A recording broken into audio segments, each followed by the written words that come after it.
Okay, good evening to welcome. We sincerely apologize for jumping in here late this year. Okay, let me stop this music here. The guy in charge here, again, that's the Minnesota politician.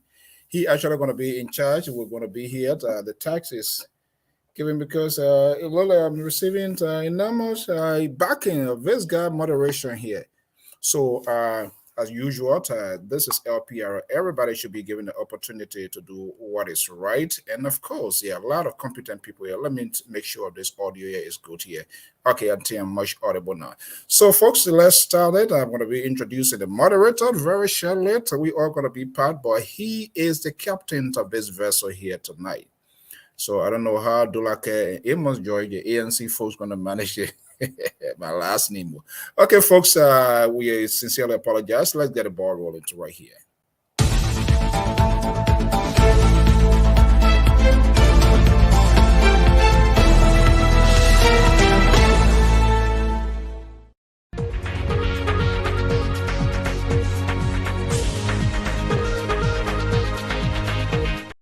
Okay, good evening, folks. I'm ALPHONSO ZEAN SOE of the Liberia Public Radio and LPR-TV. So I'm going to be bringing in our chief moderator for tonight's program. We are going to be right under his wing. So Mr. Goyo is a senior political analyst, scholar, and also a supporter of Councillor Tiawon Gonglo. What's going on here? Don't tell me say that Amos Josh. Okay. Quickly yet, time is fast spent. Let me bring in Mr. Goyo here this evening from Minneapolis, Minnesota. Mr. Goyo, good evening. It's all yours. This flight, this airline, you are the pilot of the captain. You are the captain here this evening here. So, are you sleeping? Will you even start picking up from the wrong way here? No, that Westward airline got me fly out today. So. I never knew you so hilarious like that. Well, we won. We won. Where's what airline? We could have crashed. So Okay. I want to leave that one there. Okay. Here we go here. It's all yours. Take it away. I appreciate it. Good evening, everybody, and welcome to LPR TV, LPR Radio, LPR Online. Again, we apologize for coming late. We've been working on scheduling. But because we love our crew so much, we love our fans so much, we decided Mr. So is caught between the scissor and the hard place today, and so we had to make do. We're here tonight, and we want to say thank you wherever you're watching us from. For those of you who usually spend your hard-earned money in Liberia to buy data and listen to us, we say thank you. We appreciate you. And for everybody else watching us from Europe, from North America, South America, everywhere in the world, we say thank you. Thank you for always being loyal, and thank you for listening to our tabata and holding us in check. So tonight, Mr. So, we're going to try to run an open mic tonight. Okay. So I'm hoping folks can come on. There's no topic off limit. The only topic that's off limit is man cussing. We don't do man cussing on this network. But you are at liberty to come and discuss whatever is on your mind. Put that in the chat, put that in the comment section.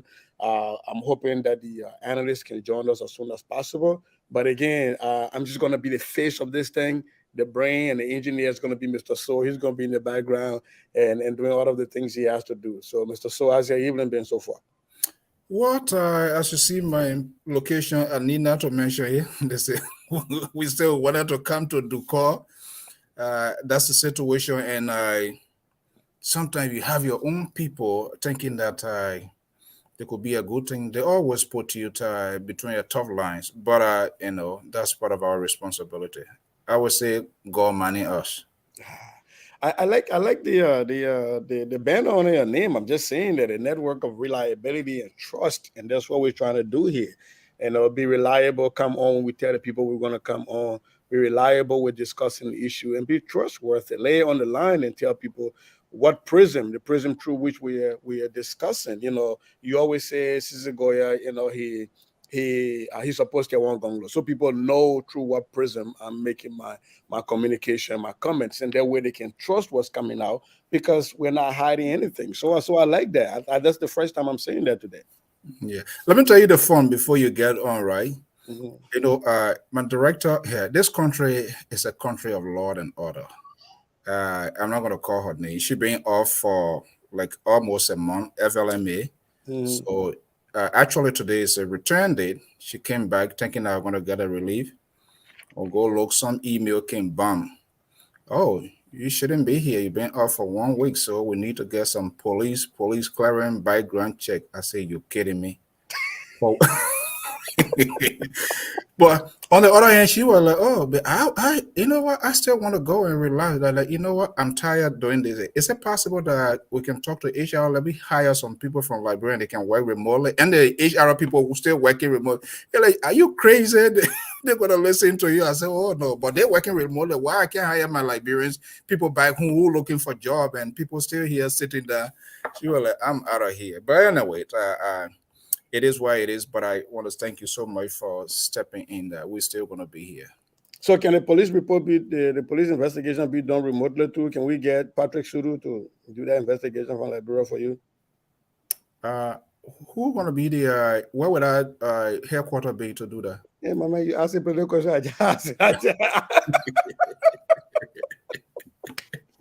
But thank you. My last name, okay.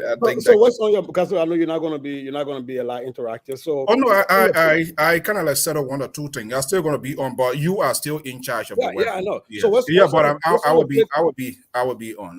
What's on your plate for the night? While we await the other panelists to come on, what's on your plate for the night? Okay. You see what is strolling here. I'm getting concerned. There are a lot of conflicting information we are hearing. What really went wrong in that compound of the former Chief Justice? Too much of Tabata, Dennis Jassy, too much of Tabata and Yabaya ongoing now. So, and I'm trying to kind of like go through it as well, but we yet to validate it. But some of the things that are involved is quite interesting. We'll get to them, but let's go to Dr. Toto and see what he has on his plate as well. Yeah, good evening, gentlemen. The moderator, Sissy, in charge. Sissy, I think you mute her. Yeah. Okay. Yeah. I'm hearing you guys. Okay, yeah. I mean, what So, is plate? Dr. Toto, well, I think that issue with the counselor, the former Chief Justice, deservedly so, has taken over everything now in Liberia. No, Uh, definitely.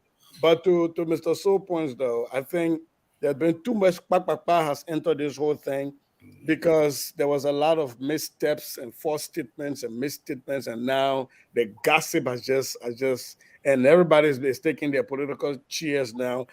This is no longer, I think, to me, a credible investigation of a crime. It now becomes a political football, which is very scary. But Dr. Toto, nice to see you on tonight, sir. Yeah, definitely so. Good to see you too. You know, the police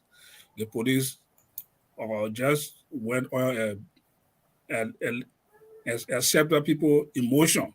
Let me just so uh, they just accept people emotion, and they just capitalize on it to carry on investigation. You know, I don't know I don't know if the justice system, the way we understand how the justice system work, and people don't really know how these things work. I don't know what you saw from Page Africa today. Uh, the former RUF general Gabriel Massacre that was tried in Finland. You know, he was one of those. They say well, he was one of those notorious guys under the RUF. He carried on about atrocity in Liberia, in low-fighting Liberia war. And he was convicted in Finland, and he was acquitted because the brought witnesses from Liberia are read through. They said that even though this man committed crime, but the evidence was not, is not sufficient to convict him. So he was acquitted in Finland, you know, a former Ari. So when it comes to the court system, the way how the lawyer, I think what the laborer was discussing on the show that was discussing about Standard Waters indictment. And the laborer said that, look, we should not rush to make judgment because the way in which the court, the lawyer, everybody interpret the document about indictment is different from the way the ordinary male honors and interpret it. So when you see all those noise coming up about Valley Telly, Vreda, the Chief Justice, the police, Jefferson Koji, it just made the whole thing confused. You know, I think on the enter court, they will know. But adding on to that though, Dr. Toto, and then before I go back to Mr. So, adding on to that is the childishness that have entered the conversation, right? Yeah. On the one hand, you have some major actors in the opposition bloc behaving like they've never been to school and they don't know how the rule of law works. They're drawing this line directly from the crimes that Vadi Tele supposedly committed in Lofa County, drawing a line directly from Lofa County, from according to Mr. Wozy, from John Siama Town, directly into the living room in the sleeping quarters of the Chief Justice. I don't know how they draw such a connection at the right line. But then on the other side, like the liberal always say, the CDC is the gift that keeps giving. They always put their foot in their mouth, right? On the other side, you have this thing about Marwa Malu declaring 7 days of mourning, and they're going to go to Maryland County to sympathize with the girls, the deceased real parents. And then Jefferson Koji giving $5,000. People have accused you. You think giving $5,000 does not make people to think you're trying to muddy the water? And then, as if to say the clown show was not enough, here comes Arthur Johnson, right? Councillor Arthur Johnson, where all of the Pakpakpa and the Tabata. What do you think, though? How do you think this thing is going to go? Is it going to be healthy for our judicial system? If anybody is being taken to court, would it be seen as a credible investigation given all of the things that are being infused into this? Has this politicization made the work of the Liberian National Police harder? and even the work of the Solicitor General is going to prosecute whomever or whoever the thing did his thing, even much more difficult. Dr. Toto, you're muted. I think it has made it work more difficult, but I don't think the police had to give on it because the police is the one that will prosecute or prepare the case to go to court. So based upon what they have in here, then they just send the case. Then they just send the case to court.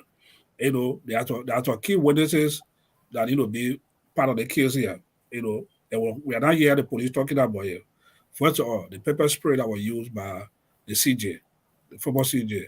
Where's the pepper spray? Is the pepper spray in the CJ here? Is this in the police? Is it in police custody?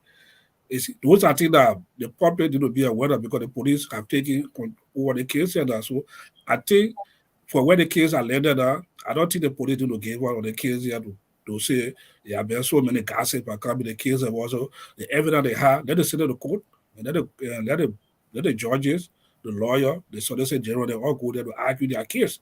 And the librarian will get to know where the facts lie. But for them to just sit on the case and don't move the case forward, then they will try to make it more difficult to be prosecuted in the future. So, Mr. Soe, let me put a spin on this for you before you answer. Has there been any eyewitness identification of a suspect? Who is the suspect or who are the suspects? Can the Liberian National Police now, after taking this lead from Facebook, to invite Vali Tele for as a person of interest, would they be credible now if they say, oh, the information we got led us somewhere else and it's not Vali Tele anymore? And can they arrest somebody else without it looking like they're trying to get somebody to take the blame after all of this has been going on? Look, the police did something. They jumped the guns in bringing Vali Tele to in public domain based on the kind of red meat that came out. Oh, this is the history of this guy. And so we began to judge him of his past history. How many of us being judged of our past history now for us to be taken seriously? I think what happened, Sissy, the police, it's of a result when there is some sort of less confidence and you want to do over than what you should be doing. They are prime individual people of interest. I won't say suspect, people of interest they're supposed to talk to. I am wondering, and we getting some other information. If these information are true, then it's a potential problem, perhaps to the former Chief Justice of the Republic of Liberia. And here why, based on what she provided and things that we are hearing, I'm wondering whether the police have had the opportunity, the deceased.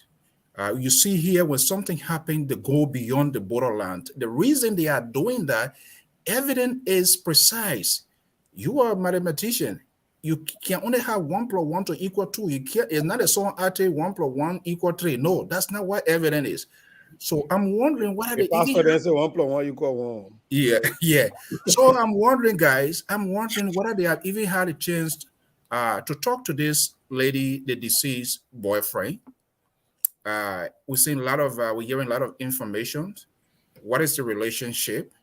All of the people that were found in the home, and what bring into questioning, and that's my view, for the Chief Justice to come out to say there's an assassination attempt. And here, what we are hearing from other sources outside of the police area, I'm not sure how true this information is, but other people are talking to her. How can this be an assassination attempt? Somebody, you have come to assassinate me in my house, and you pass me to go jump into a fight with somebody? So how can you come to that to say it was an assassination attempt? And Dr. Toto asked the questions.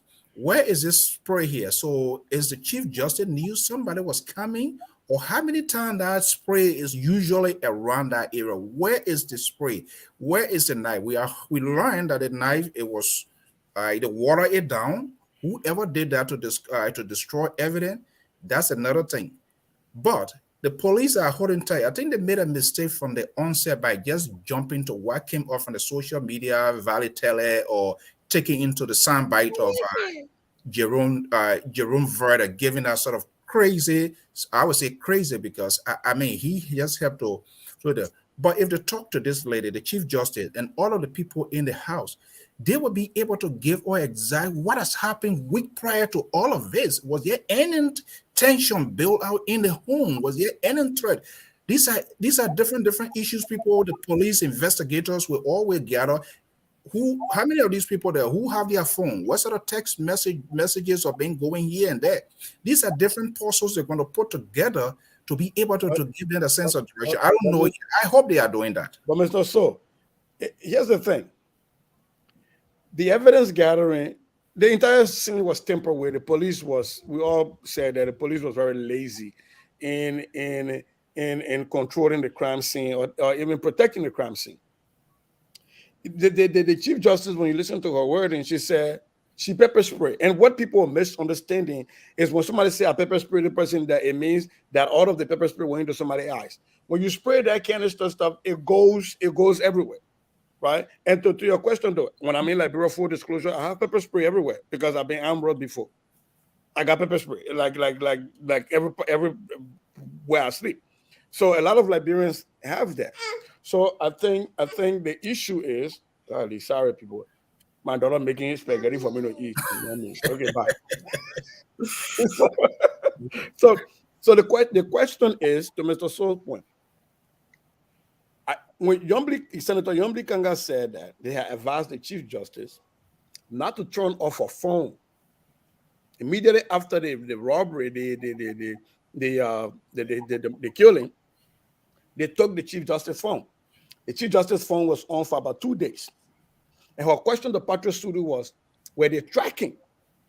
Because apparently even the Chief Justice wanted them to track the phone. But the police did not do that until the phone ran out of current or the person turned it off. So they lost valuable intel. And so my question now is, given everything that's transpired, the police misstep, the Chief Justice, whatever people think as our own misstep, and the police coming out with communication that they have to walk back and then bring it back forward and then walk it back. Can there be a trust in the resolution of this process? Would the public really be convinced that whomever that is arrested and tried will be the rightful person, that people will not say somebody was just made to take the bag? That's the question I'm asking, because with everything that's happening now, it's made a work of the credibility of the outcome, in my mind, very difficult for people to accept. Mr. George, thanks for coming on. So, Dr. Toto, that was the question to you. Yeah. So does it make it much more difficult? And I'm talking about in the court of public opinion, for people to have a confidence in the outcome. Can they prosecute Valley Tele without people thinking that the evidence was based off of what Jerome Verdier provided? And can they let Valley Tele go without people still thinking that, oh, they're protecting, those that were accused? It is the police force and the prosecutor's office, are they in the catch-22? The evidence says no matter how the case is going to land or be prosecuted, there's no trust in the case in the eyes of public opinion. As you listed all the mess up that have took place from the beginning up to present. So if the case lay in court, whoever, even the police come out, the police, the suspect that will be sent to court, there will be no, the case is a done deal. They're going to have no trust in the system, because whoever will be prosecuted, people will say, but we said it. People say we said it. They will say, we have no trust in the police. And the police also make the case difficult from the beginning. The police were the one also take charge of everything here. And the case got more intensified when Verda came out on his Facebook, on his statement to our sister network. Is what really caused the police to react to Verda's statement. Did they contact Verda to ask him on the back door to say, hey, Counselor, you based on grace statement. Can we get some input from you more? But yet, those are things, but they went straight out there on Brother statement and brought people in based upon Brother statement too. We saw Coach came up with press conference also to clear himself. And the police side and with other things. So for me, the case had no confidence in the eyes of public opinion. Wherever it ends, it will just be another gossip that be in the tie again. Those people say we know it. Just before I just end, we saw the former CJ, asking her about the nature of the case here and about the source of evidence. He said that the person that have that soul, they should go to the person. They shouldn't ask her. So how come? Public just got messed up in the whole something here. Yep. Mr. Josh, I know you're the one person on this platform with a law enforcement background. So welcome. And before I throw you into this conversation, anybody remember during Ellen's, I think was it the first term, this case about Angel Williams? Remember that Angel took by, right? Case. Yeah. Are we now on the same? Is this a parallel that's going to be drawn between this? Is this going to become an issue where a lot of powerful hands are in, and the public is in, and everybody just takes sides, and it becomes a kind of a dot? What's your opinion on that, Mr. Josh? So Dr. Todo, how you doing, sister? Look, I said it from day one. I said the police, they have undermined this case, and the credibility is at stake. We may not see, from what I'm looking at, a complete logical conclusion to this case. One, the police, there have been too many people in the institution speaking. It had not been coordinated. Mostly kind of get a press release. The police director denied it. The chief investigator of this crime, he had a press conference the other day, is it? Yeah, I think I listened to that. I watched it. And let me say on this program, Jefferson Kochi's right was never violated. Councilor Arthur Johnson, he will sue me for this. But Arthur Johnson lied to the public. According to the chief investigator, one, Arthur Johnson said Jefferson was invited. The chief investigator said, no, they never invited Jefferson Kochi. In order, Kochi escorted his employee, which was vindicated, and Kochi offered. So you ask me any question you want to ask me. It was particularly upon that the police said, the investigator said, they asked Jefferson Kochi. So it means that Jefferson Kochi went on his own volition. He was never invited by the police, as alleged by Councilor Johnson. So it means that Jefferson Kochi's right was never violated, because the investigator said they never invited him. He escorted his employee there and said, I'm here, you can ask me any question. So it means that he was never invited. It was Mr. Keita. Valley. Mr. Keller. Valley was invited. And Jefferson Kochi decided to escort him. And when he got it, he offered. You see the contradiction there? Now, Valley, I can say Valley right was not violated. Here's the reason. If you have a pedophile in your community, a sex offender in your community, and some crime occurred to that nature, the police will want to talk to the pedophile in that community. It's not a crime, but they want to talk to him because he is a sex offender, and the sex offender a crime has occurred in that community. Here in America, the police will talk to you. They're not accusing you, but they will talk to you. That's it. So Valley Taylor has a background. In fact, there are rumors spreading that he's wanted by the police before this thing yet. I don't know how to read it. So Valley Taylor has a background. So they invited him. When they invited him, it's not a violation of his right. Because of his rap sheet, they invited him. So that was not a violation of his right. Well, let me push you a little bit now. Yeah. In this country, I get it. when you are on parole or you're on probation, you are still in the legal system. Yes. You are not completely free. So hold on. Mhm. So when you are on probation for a sex crime, your probation officer and whatever, when something of a sex crime nature happen, they come to you to ask you question or invite you sometimes to show up to the police or department. But if a murder occur, they don't go looking for people who are pickpocket people. No. So hold on. Wait. Valley tell it, what if that is the case? There are so many other commandos, former fighters in Monrovia. Why didn't they invite Prince Johnson? Why didn't they invite my own cousin Yage Koliba? Why didn't they invite General Powers? Why didn't they invite all the other people and went to Valley tell it?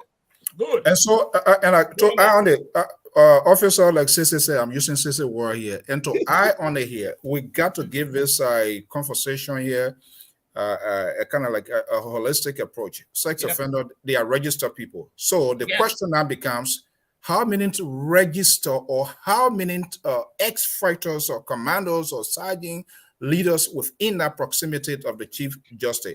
So are they saying, or the police, and I agree, the police kick the can down the road because they listen to the narrative and of he, or what his name said, Jerome Verdier, has provided to the world that he has a high core evidence. And I'm really, honestly, for the good of the country, so that all of us will know all of these bad behavior.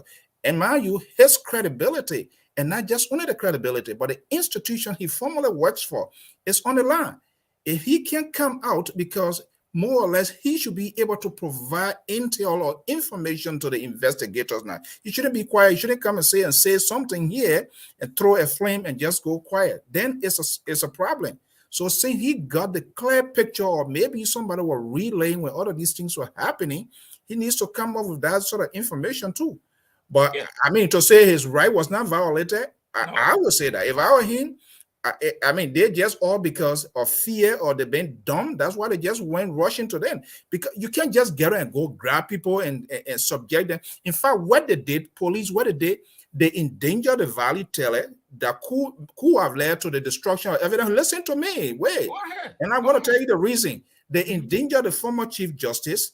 The police headquarters, that there's a back route there where you can take people. By then allowing this thing to go public because of the fear of the public, anybody could have assassinated Valley Teller, anybody could have hit the Chief Justice. That could have been the worst thing ever for us to face. Why they didn't take all of those precautions? Let me take my one, my show, Chief. Yeah, go ahead. Let me say this. Mr. Josh, here's what I want you to speak. Here's what I want you to speak to. Why was it appropriate? Why was it not selective in your mind that with all of the former fighters that live in Broadville, and all of those people who have been caught in armed robbery before in Broadville, because there's a lot of people that have been arrested for armed robbery in Broadville. Why didn't the police invite all of those? Because you will stand to reason with me that if this was an armed robbery attempt, then you go to all of the new armed robbers in the area. And Valley Teller, by all of the accounts given, has not been arrested for armed robbery before. So why did they not invite all of these people that have been involved in armed robbery and former fighters also to be people of interest and only Valley Teller? Why is that not selective? And here's the thing. Valley Teller's name was flared by somebody. By who? Oh, by Council of Bordia. Is he credible? Is he? Listen. Hold on.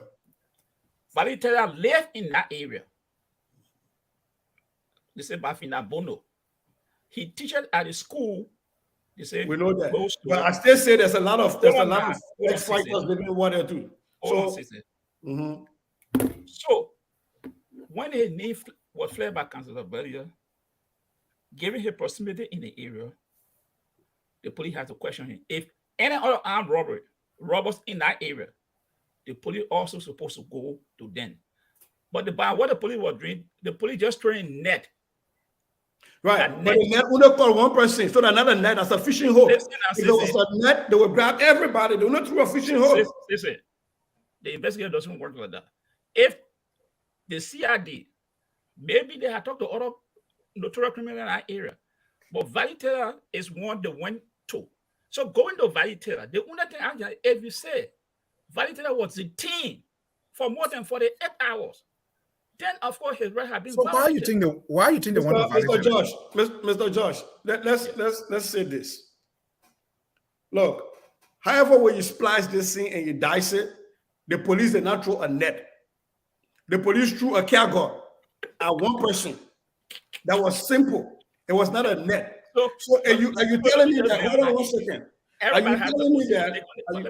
Are you telling me that if I sat on this platform and I announced tonight the name of a former fighter in Broville, yeah, and say that person is a person they went to the councilor house, they did this, that the police will also go and call that person for questioning? Yeah. So if 10,000 people do it to 10,000 people, the police will call to 10,000 people for questioning. It doesn't work like that.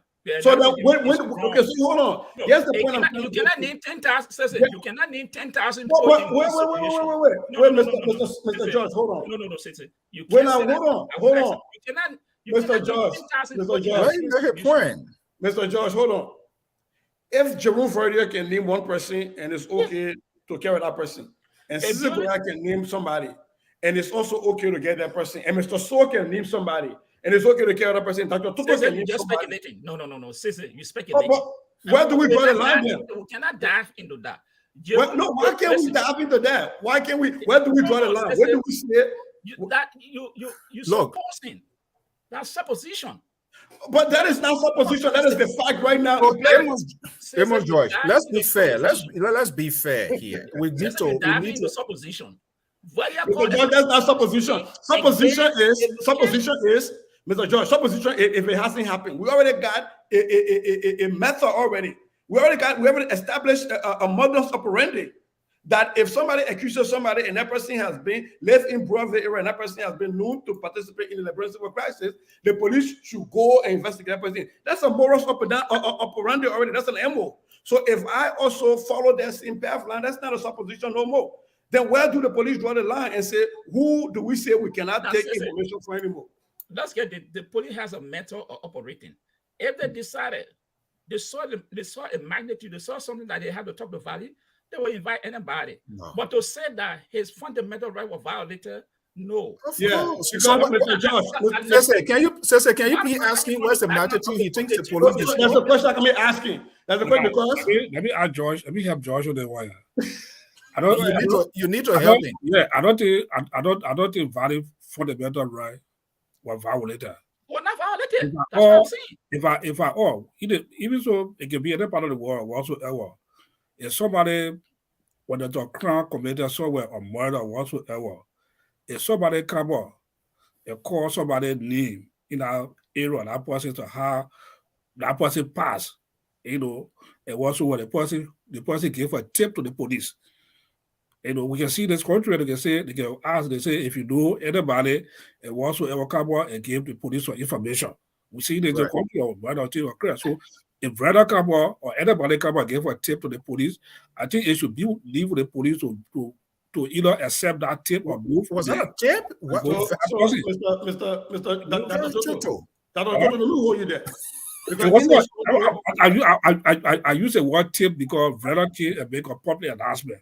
Let me hold you there. In this country, there are things that happen and people get millions of phone calls. You even watch news will tell you that. Yeah. What the police never does is the police never goes on every tape that come on and go and you tell somebody to come in to answer questions. They don't do that. They do their background investigation and find out whether the tape is credible. And when they come to you, who has been, they tell you the evidence against you. Somebody said they saw you over there. They present the evidence against you. What was the evidence presented against Valitele besides some buffoon saying that on the internet and accusing the man? The police, when Vali went to be the police, I guess the police presented. No. Listen to the lawyer. No. When Vali went to the police, they question him to the police. I guess the presenter The presented for The police presented an accusation. Listen to Arthur Johnson. what is the accusation?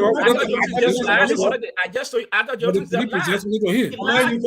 But George, I can take that from you. Arthur Johnson is the lawyer for the people. The police himself have come out against the themselves over and over. So I can't sit down and say Arthur Johnson was lying. I can't do that. I think Arthur Johnson was just a lawyer for. Investigator, go and watch the video. No, Arthur Johnson is the lawyer for both Jefferson Koji and Valley Telling. So the chief investigator said it that Jefferson. Okay, so before we move on, hold on, everybody, hold on. Before we move on, let me ask Pastor George. Is it now in the case of Valley Telling that the police should be credible? When the police were not credible in the case where the IG went and perjured himself in front of the Liberian Senate about whether he spoke to the councilor or didn't speak to the councilor. Is this the one time that the police should be credible because it has to do with Valley Telling and that his lawyer should not be credible? No. Listen, I'm not saying Councilor John should not be credible, but he made a statement which the chief investigator said, no, Jefferson Koji was never invited here by the police. So you're still going back to my piece. No. At what point do we say we trust the police now? Because the same police, Inspector General made a statement that said he spoke to Councilor Grover Mususka. He didn't speak to Councilor Grover Mususka. He spoke to other people, and we say they can't be trusted. So we can't trust the Inspector General, but we can trust his subordinate. That's what you're trying to tell us. I think you're missing this thing. What Vadia said, what Arthur Johnson said, what the chief investigator said. I came out. I continue to frown on Patrick Sue because I said he lied to the Senate, and I said Moses Carter also lied to the public. But the chief investigator not lying. Well, the chief investigator came and had an interview again, and you heard me. But the chief investigator on some of the things the chief investigator said. But yes, okay, so yes, the one last sentence, and we'll move on to something else. Moses Carter lied. The chief of police lied. But the chief investigator is the only credible person. No. You heard me telling you that the chief investigator said some things that I'm going through is not a questionable. But then how come now you will say the chief investigator says something that's questionable, but we want to take it over Arthur Johnson? No. But says it. You can say some things and everything say it's not true. That okay. People say everything. What I want to close on, let me say the note I want to close on here is this. Did you read this the press release from Glorious Scout family today? Yeah. At the library, they said Musa Dean was present. Present of what? They had an interview. Musa Dean was present. Is that a simple press release? What she spoke about in front of the police headquarters was just she did expanded on it. Yes. That she spoke to Musa Dean was present. And Musa Dean gave her police escort. Yes. And Musa Dean was there when she first interacted with. So my question has been about credibility. We can't cherry pick when somebody is credible, when somebody is not credible. But let's flip to something different in the same thing. So we're laying aside the legal piece now, and let's look at the side show that's surrounding this thing now. The side show. The craziness, because every time before you bring the corner the whole time, you can bring all kind of craziness and kind of time. We have the issue of Ledger Rennie, minister, who is writing to the Press Union of Liberia to try to sanction a media house because a guest called in. I don't even think Virgil was a guest that day, it was just a call in. He was not a guest. Because somebody called into the show and made a statement.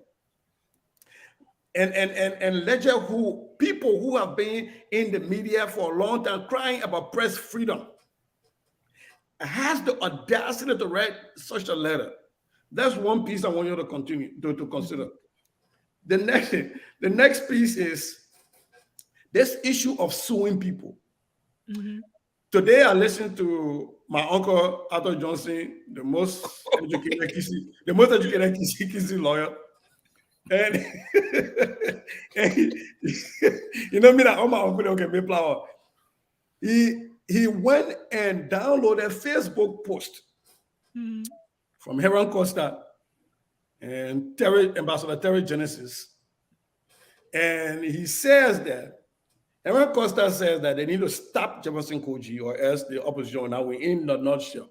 And so Arthur Johnson interprets that as in to kill Jefferson Koji, and therefore that in itself is a national security threat. When has the city mayor it should become a national security threat? And therefore, he is going to sue, and he's asking our partners in progress to do an investigation, and for the Liberian government to take over. Here's a word, and I quote: take over the social media airspace of Liberia, whatever that means. Makisi Uncle spoke it. So all of these things, these side shows that come around, I see a danger in this. It's not side show. In that when people come out, people are trying to use this thing to infringe on free speech.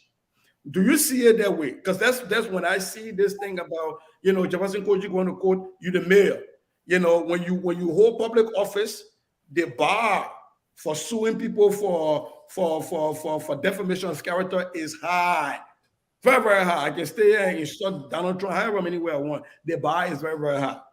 So are these people trying to use this thing as a way now to curb free speech in Liberia? That is how I'm seeing it, but feel free to disabuse me of my thought. Mr. So, what do you think? What do you say about that?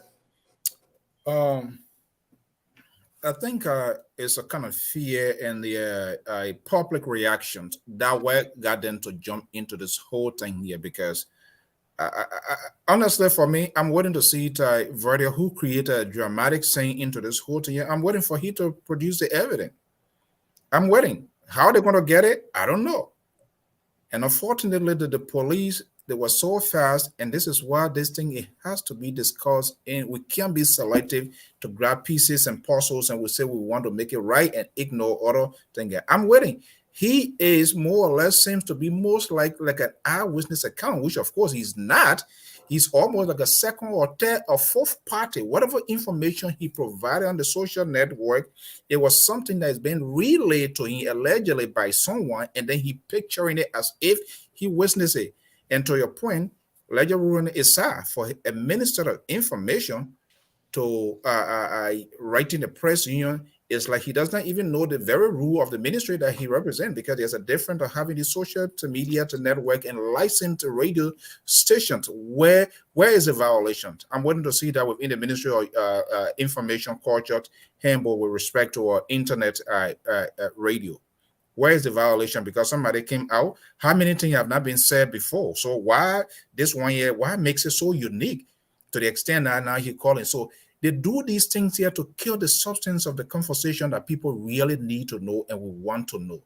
The main bottom line here, how that girl, how that child was killed, who killed that child, everybody within that area, those are the people the police needs to talk to. And they, as a media people, I don't know why they get so side attracted with these other funny thing to kind of like make us to make this whole case here to know to the extent that we don't know where it's going to end.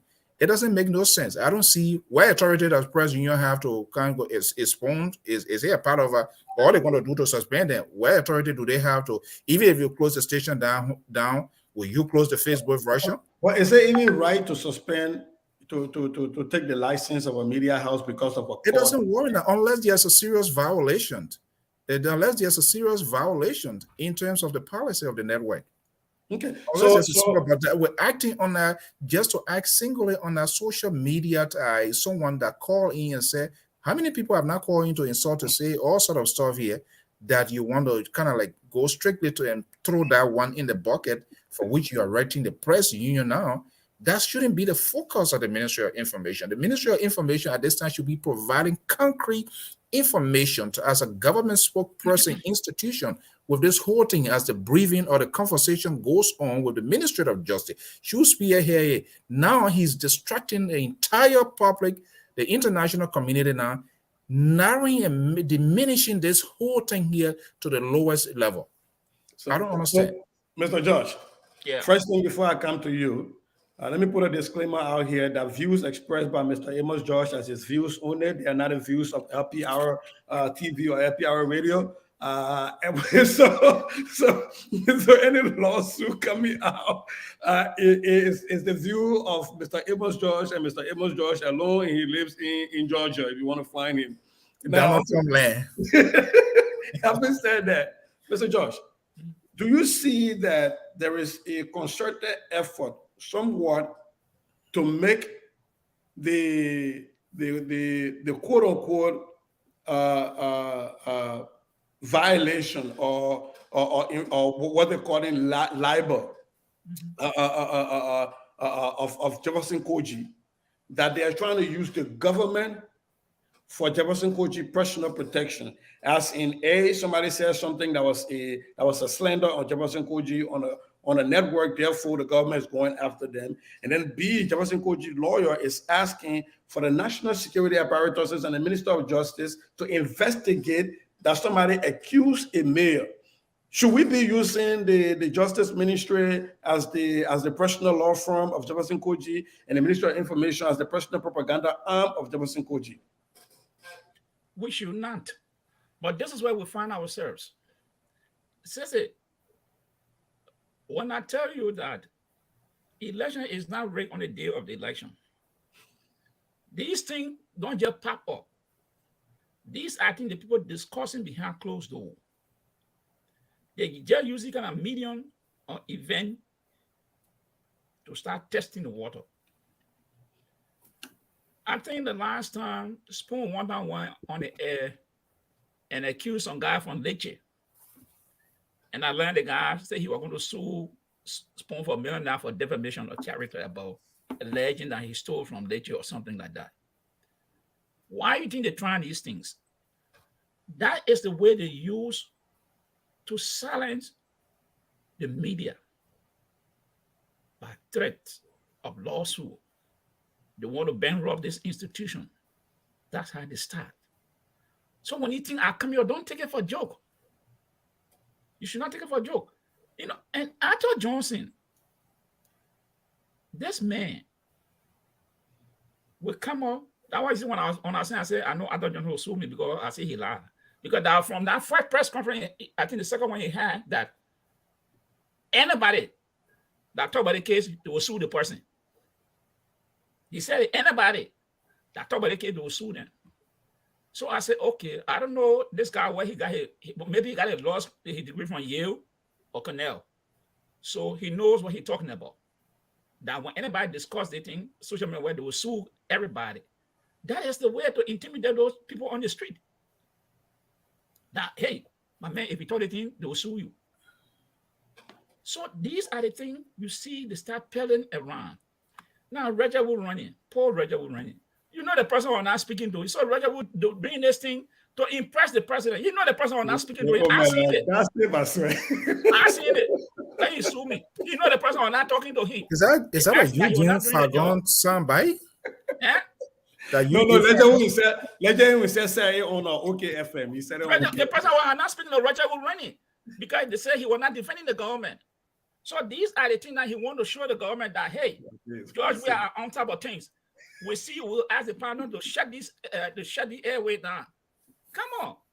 So by the way, please be thinking about this. Your man, the leader of Bonkante ordered some people to be censuring them, but I will come to you on that piece there. Dr. Toto, President George, we are on February 28th, 2019. Signed the Abdullah Kamara Press Freedom Act. With what's happening right now, with all of the sad shows, with the Ledger Who running piece and Arthur Johnson will be suing in both in America and in Liberia. I don't know how they're going to do that about it. With all of these pieces, do you see an intentional eroding of the Abdullah Kamara Act that was passed by George Weah that a lot of people hailed for press freedom and freedom of speech? Yeah, definitely. So when it comes to the freedom of speech in Liberia, kind of press freedom, you know, when President Weah signed that bill, the law, I think the international community itself, if you look at the Millennium Report that came out from Liberia, you know, one of the things that highlight on it, you know, press freedom. So for your information minister to come out, to try to censor free speech, I think that would be the wrong lecture running. And lecture who running is that one of the guys that just come in now for someone that been around regular running have been a horse with the in Liberia or less in media. I think you know much better. But I think if I try to pick in the mind of lecturer who running, I think he was trying to get to a certain thing, but he did not communicate the message well. What I'm looking at, look, we all when Vreda came out, well, Spoon Network. I don't know whether he called or he was a special guest. He did call in. He did call in. I think it was incumbent upon Spoon Network to do due diligence to question Vodia more, to get a lot of information for either their core and pass information and sweep across the nation. We on the platform here. If somebody call and bring information, we owe it to our audience to get incredible information to be coming out. When somebody call on the issue, they say, oh, I hear something about John Doe and whatsoever. You don't just come and just spare John Doe, they just walk out. People need to hold you accountable for the war you're sparing or ask you that a critical question before you leave. But I think Vera just called on Spoon Network. He made a pronouncement. He left and then Spoon Network to start debating. It will just went like a wildfire. I think maybe that's the point later on you are coming from. But maybe so you're saying this as a professionalism piece, an ethical professional responsibility piece versus an infringement on free speech kind of definitely thing. Definitely so. Maybe that what Vera, Rachel Ronald trying to get to, but maybe the message was not communicated well. Yes, please, just to add, I think Dr. Toto mentioned a very critical point, and we in the media industry, that's part of our responsibility. I see what the actions of Vodia is just innuendo, falsehood, mischief, everything there. One, you just call and say something, and I watch him. I mean, trying to get him. Hopefully, he will answer our call to come here. I did watch him on the Ashford program, and one of the panelists were really pushing. And sadly, and some of the viewers, followers, and this is how polarized the society is. And they start going at the lady, why are you asking this question? So people mind is sort of, they have a sort of perceived mind, and it's like you build that wall of Jericho. This is it, and they glue themselves to that information. And two, before I go, I'm wondering what when Jerome Verda made those accusations, which was a grave one, serious one. I'm wondering whether Spoon itself ever reached out to the Ministry of Information. Hey, this is, and that's how you're supposed to do it. Don't come. I mean, you can't just have guess. News come, you receive it, when you process it, you have to follow through to the other party. But they created that sort of entertainment within a period of time because it will entice the listener first and foremost. That's something people want to hear. This is something more or less people build a mind, and they didn't do a follow-up. And they allow Vodia to just say anything. I didn't see a really push question like what Dr. Toto said. What? It was a call-in program. It doesn't matter when you call in. If he calls in, he should be asked. No. So here's the thing. Here is. I think. Ask some questions, Mr. George. I think when our audience members call in and they throw the tabata and they hang up their phone and they go, they've dropped their bombs. They're gone. And I think that's Mr. George's point. But I think what Mr. So, and if I got the both of you right, Mr. So and Mr. Toto was saying that the intent of the letter from Minister Rene was to talk about, look, after such an information has been laid out, Spoon TV then went on subsequent shows to continue to expand on the accusation that was made on the call-in. And I think that is where the responsibility, the ethical responsibility as journalists, again, we're all talk show people, so there's no journalists, but the ethical responsibility as a media platform to a consuming public, I think that's where they might have failed. I think that's what Mr. So is saying. I think that's what Mr. Toto is saying, if I'm getting both of them right. Yeah, definitely. That's what I'm saying, because Spoon Network were here, they brought another gentleman on the show, Wosi or Sheikh Sasako. and other people now. So it become a conversation now on various statement. So that's the point I try to raise, Yeah. And so in that light, we look at in the media now, it's like a complete conspiracy now, just being, was he? Well, yeah, I hosted was it before. He was providing play-to-play narrative, how this televala kill people, this and that. And no one on our platform even asking, okay, he was doing this. What was your role? What were you doing at that time? Nobody asking. They're providing all of this and they allow it to slide, to go away. Okay, after that, did they reach out to the Ministry of Information? If they did, and the Ministry of Information refused to comment or say anything, they have to come back to the public and let them know, well, that's how you make the news proportional. Let me ask you, no, Mr. So, hold on 1 second, Mr. Josh, 1 minute, Mr. Josh, 1 minute. Mr. So, are you suggesting that after the utterances of Councillor Verdier, right, using Jefferson Koji, that Spoon should have asked Minister Renee to speak on the issue of Jefferson Koji? No, I'm not saying Koji. I'm not saying Koji. I'm talking about Verdier. Verdier is a high-profile person. He headed a very important, crucial, what they call Truth and Reconciliation Commission. He broke the news following that there without the police, without us knowing from national government, but he broke the news to say this is XYZ and provided narrative as if he was present. And I'm far my concern he wasn't, because he's in the state. Now, when you put out these things and say all of those things, the next action by the network was to reach out to the government. It's not like an ordinary caller. It's not like an ordinary caller. It's this guy who had a Truth and Reconciliation and telling us that, in fact, XYZ was going to happen, and this is the person that was doing it.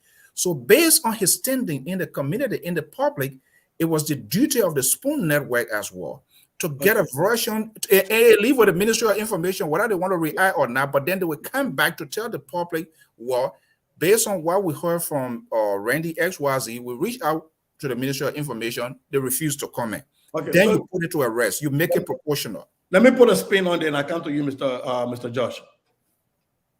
So, and this is the last piece about the SARS show surrounding that thing, and then we'll move to something else. Councillor Arthur Johnson spoke about that he demanded, if he advocated that the opposition bloc in a group, the entire opposition bloc, should categorically denounce and distance itself from Jerome Verdier. There's one piece. Are you ANC folks willing to categorically denounce and walk away from Jerome Verdier's speech on this issue? And number two, he laid out in the framework of what Mr. So just talked about, that this is a man that headed the Truth and Reconciliation Commission that came out with findings on people that were holding credible.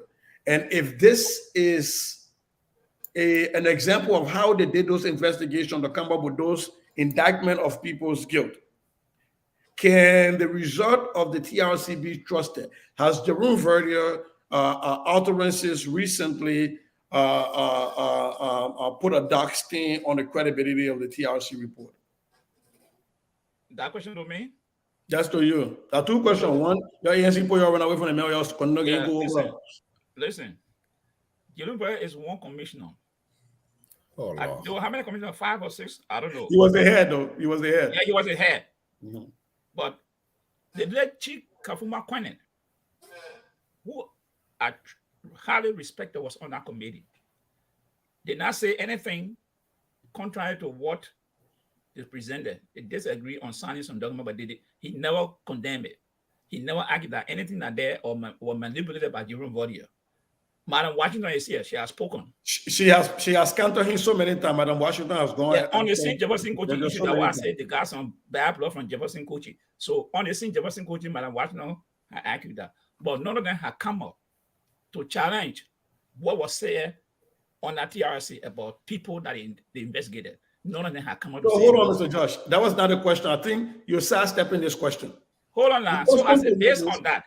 Okay, my question to you was not about Chief Kafumba Konde, his actions. Exactly. I'm saying us as the consumers, because their report was not meant for Chief Kafumba Konde and Martha Washington alone. It was meant for the population.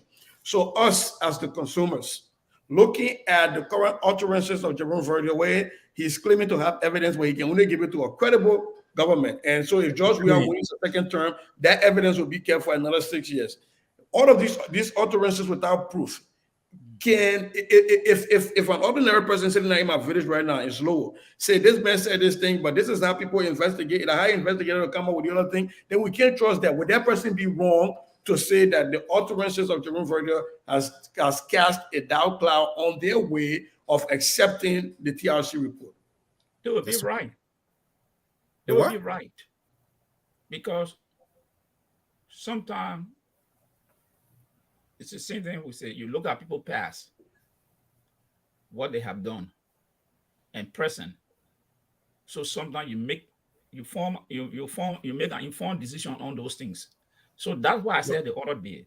I said, if this case, if Councillor Jerome Verdier cannot convince or cannot prove all beyond reasonable doubt that these people he's naming, that they did this crime, and he cannot convince people to produce evidence, then I say his reputation will come into questioning. And that is the issue you're raising. So obviously, any sound-minded person will now start having a second thought. Whatever was done right, but because of what he's doing now, people will question now his motive at the time, whatever was done properly. So in short, yes. Well, you yourself are not questioning it? Well, as an opposition leader now, my uncle say I'm gonna denounce the man, walk away from him. You willing to denounce the man, walk away from him? Says it. I cannot come and denounce Verdier. Verdier has his own right, and if he says something, I can speak on it, but I'm not going to condemn him. That if Arthur Johnson, who is now yelling, the man is Councillor Arthur Johnson. Arthur Johnson. Councillor Arthur Johnson, give him a title to him. Councillor Dr. Arthur Johnson. So, Councillor Arthur Johnson. I know that why we're coming happy. That's why I say Councillor, I say Doctor. You need that whole part. Go ahead and then I go to. So Johnson, look, let him speak to the merit and facts of the case. He should start making this side show. Calling on opposition to do that, those are side elements of the show. The facts of the matter that somebody was killed, Jefferson Kojo was accused, or Valley Taylor was accused. Those are the issues Councillor Johnson should be looking at. But when you start going this way, a lot you're hunting for, trying to throw some fishing net. But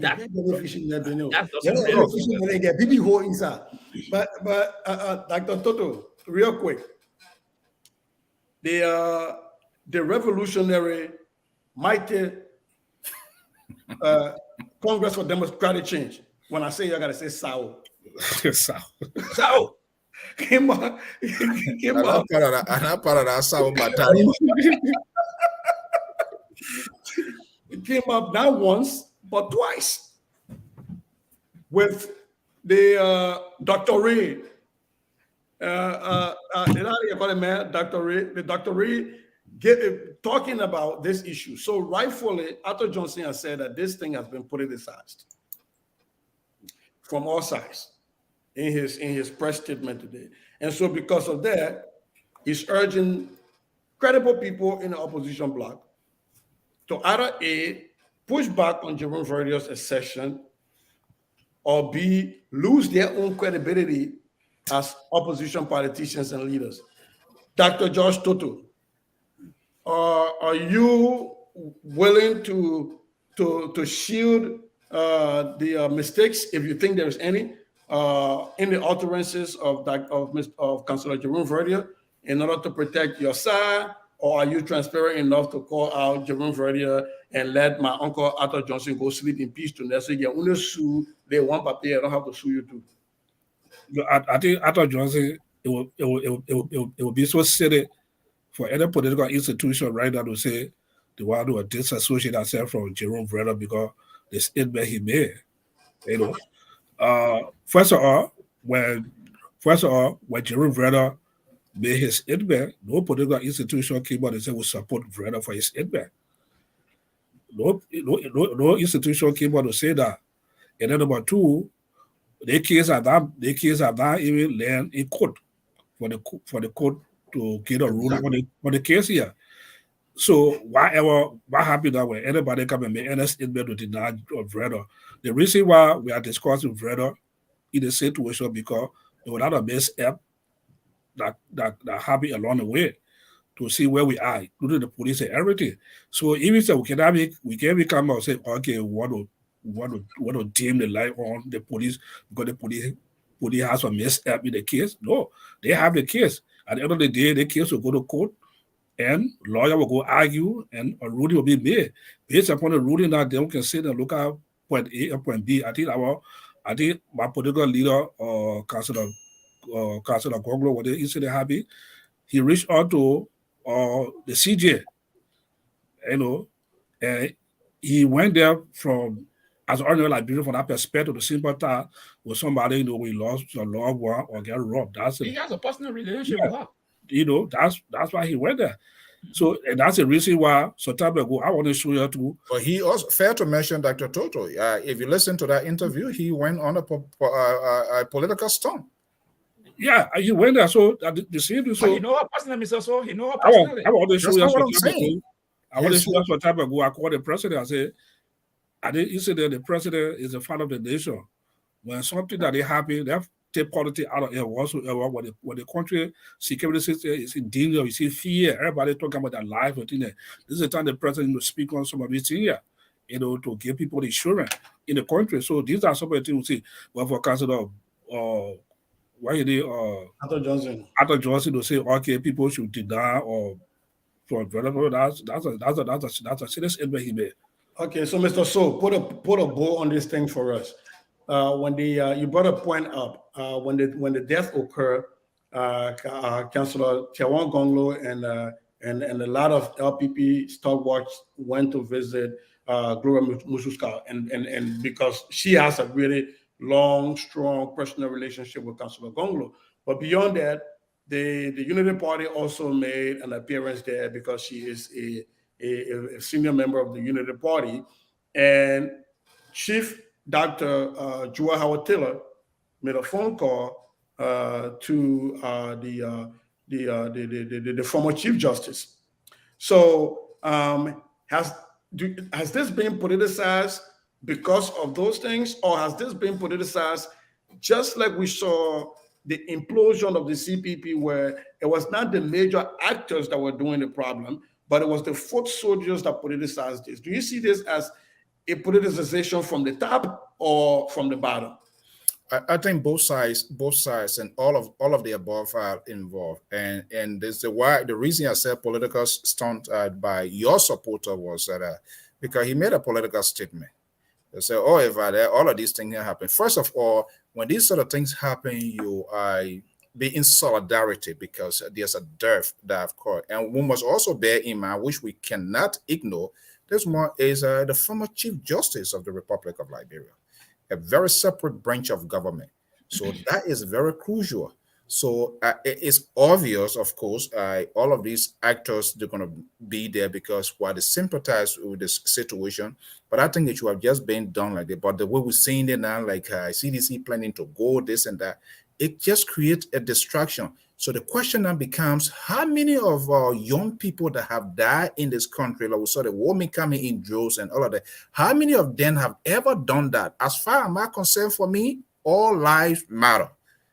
So we cannot treat things separately as if all of the other things. So what happened to the old man or the old lady down there way in the village in Grand Gita County, in Nimba, in Lofa, and some of their kids go bad, something they die, and that's the end of it.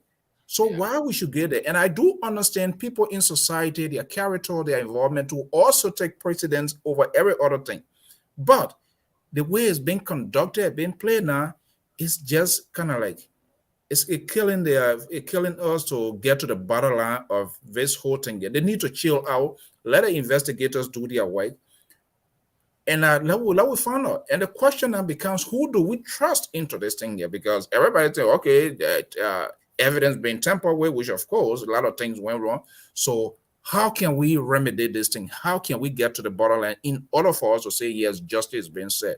This thing has to be, it has to be stopped. People were in the house. They should be able to tell us an account. I know they are traumatized, hey, but for God's sake, they need to tell us what went on. And that's what I'm saying. And I'm saying this to say, because there are a lot of information we are hearing. Are this information true? We don't know. The only people that can tell us, Vatican, as far as Mark was saying, he has nothing to tell us. We challenge him. The proof of brethren is within him now to tell us. We all Liberians want to know. But all of those people that were within that house when that incident took place, they need to tell us prior to that incident that week. They need to tell us whether there was a tension mounted in our house, whether there was any strange communication, anybody was threatening anybody for any reason. All of these are important pieces of information that we need to know before this whole situation occurred. Okay. All that's matter. You're right. Let me just push back and Mr. Toll said. Let me play devil advocate here. You always bear in mind that every society, we are not all equal. I told you the last time, when the poor man died in the town, nobody will go to that house. But when someone died in the chief quarter, everybody ring there to show their faces so the chief can see them, to see who concerned, who care about the chief. So it comes back to our country.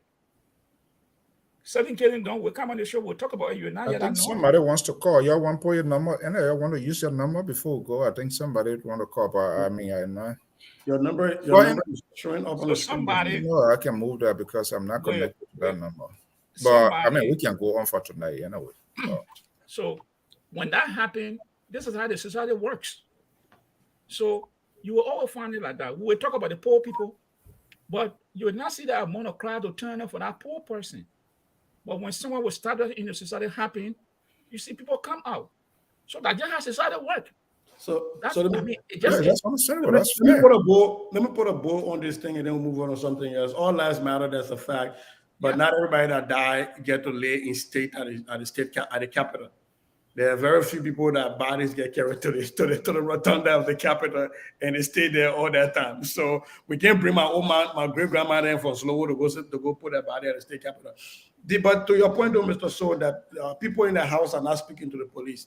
I want to put a little anecdotal evidence out here in our space. When George Floyd was murdered in Minnesota, the initial police report that was even carried by the press from the police beat was that he resisted arrest and he died as a result of cardiac failure, of a heart attack, so to speak. Yeah, cardiac arrest. Cardiac arrest. And they tried to even put that on the fact that he was high on drugs. Mm-hmm. That was the first narrative. And so when the video evidence came out to show otherwise, people lost credibility for the Minneapolis Police Department and for the office of the county attorney. That was why Keith Edison, as the attorney general for the state, had to come in and they had to have a whole set of independent prosecutors. And so, would I want to speak to the police after the police at first come out and say they spoke to Mrs.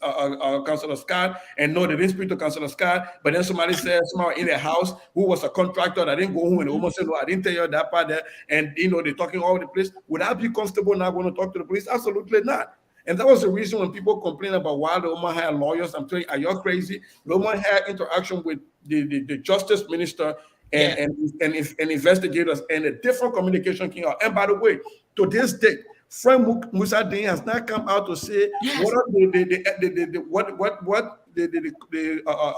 the Chief Justice saying is the fact or what the action is in the whole process, right? So do you now expect me, poor old me, doing it to the Chief Justice, twisting her word?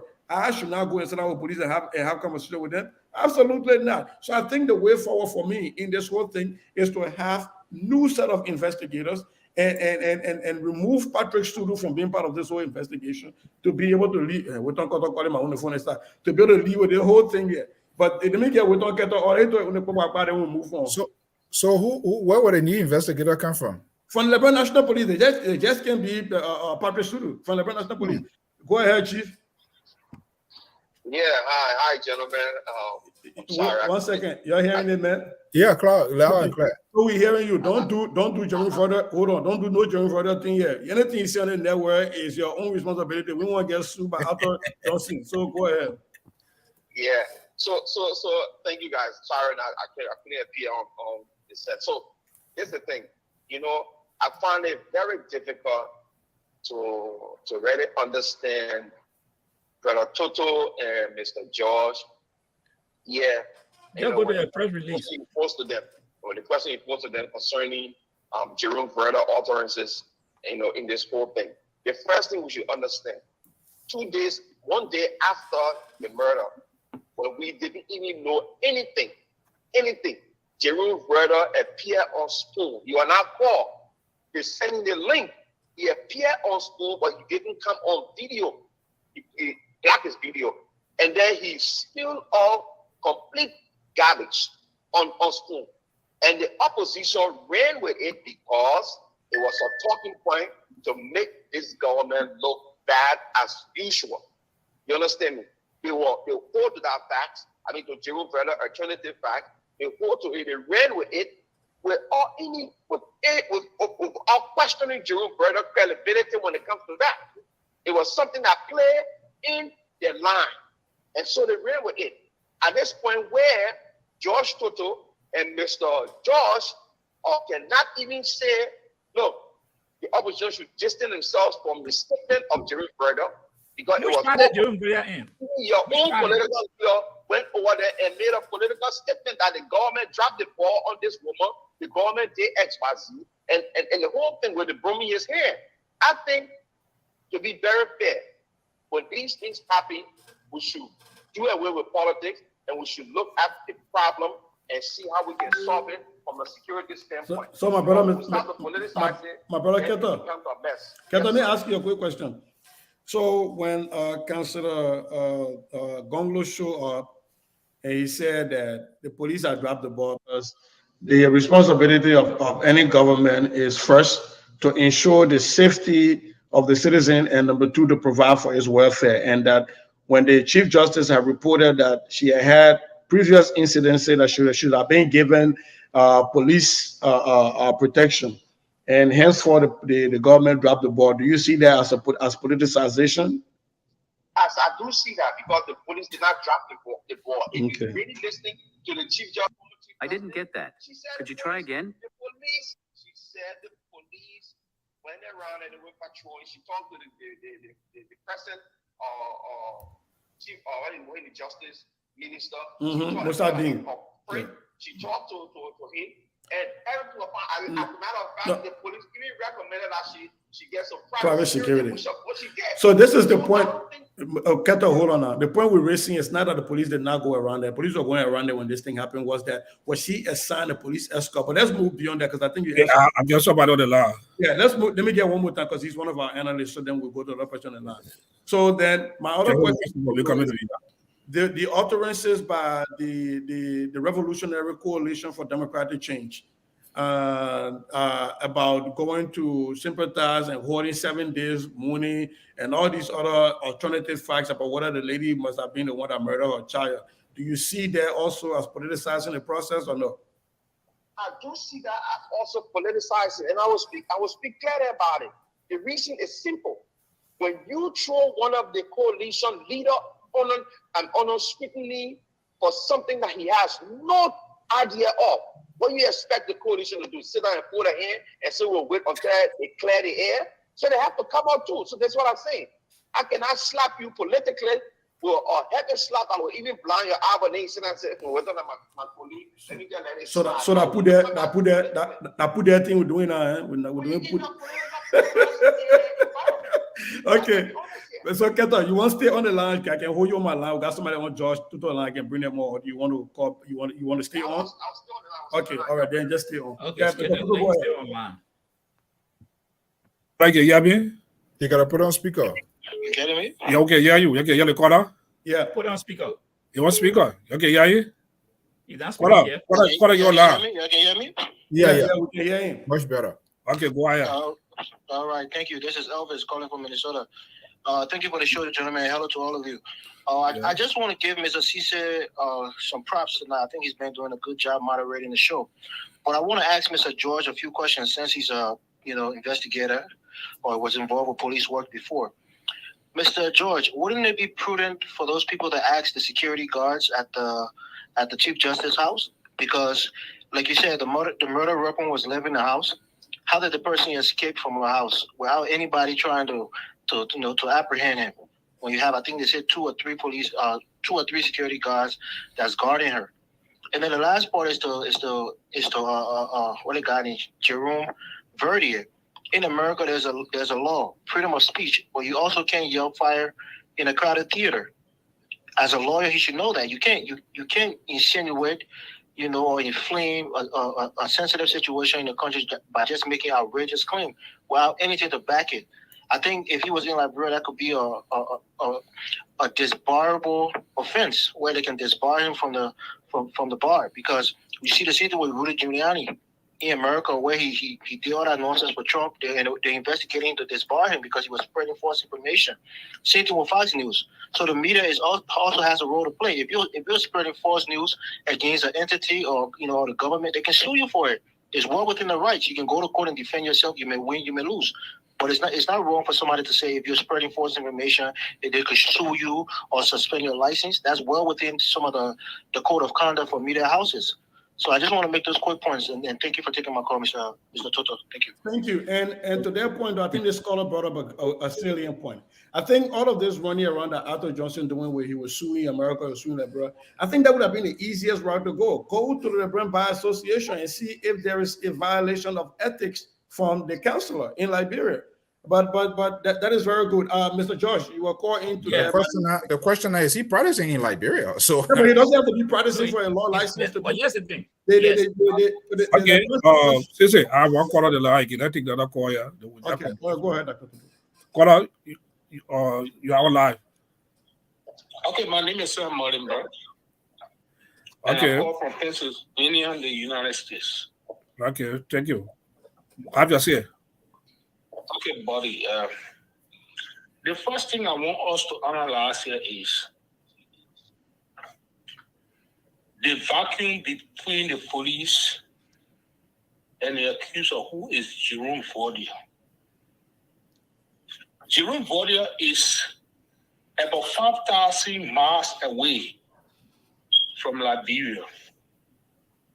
And he has left that country since 2006. Based on a TRC recommendation that he made, he came to the United States. Jerome Verdier has not been to Liberia since then. But he has stayed in this country. And he made a revelation and said the issue that happened in Gloria Scott's home. I'm from Maryland County. And I must admit to you, the issues I'm explaining to you now is from Maryland County. I grew up, I was reared all in Maryland County. I was born in Maryland County, Hoffman Station, Harper City. If Jerome Verdier can stay in America 5,000 miles away and gave a report and said, the intruder, his name is Talia, and he works with Jefferson Koji, and he works with the city corporation. What the police supposed to have done, the first engagement was to sort the information from the Monrovia City Corporation to engage them to say, we are looking for one Talia. But they didn't do it. All the time passed, and they coming up with a press conference. But let me tell you another thing again. Number 2 about it. The issue of Boyo business in our county. That Boyo thing. Let me tell you, I was there from my youth. I organized the program, I organized the demonstration. I led David Clark to jail and Batito. All the guys went to jail. With Bidel, they went to jail and they died in prison. I organized that protest from Peppermint High School. I led all the students. And I know how Boyo business works. So Gloria's cat, if somebody say maybe because of higher position that why she killed her sister daughter, it's a lie. It's a fragment. The issue of Boyo, when you're killing somebody, they gotta be alive and you cut the parts off. Oh. This is how we discover the children on the push infantile town. They shouldn't lie here. We know the details. Nobody should come create stories. What's the details? Sister, can you ask me? That total. What's it? The detail? Can you elaborate more? The another one will elaborate more on the detail. I'm in America. I'm not in Liberia.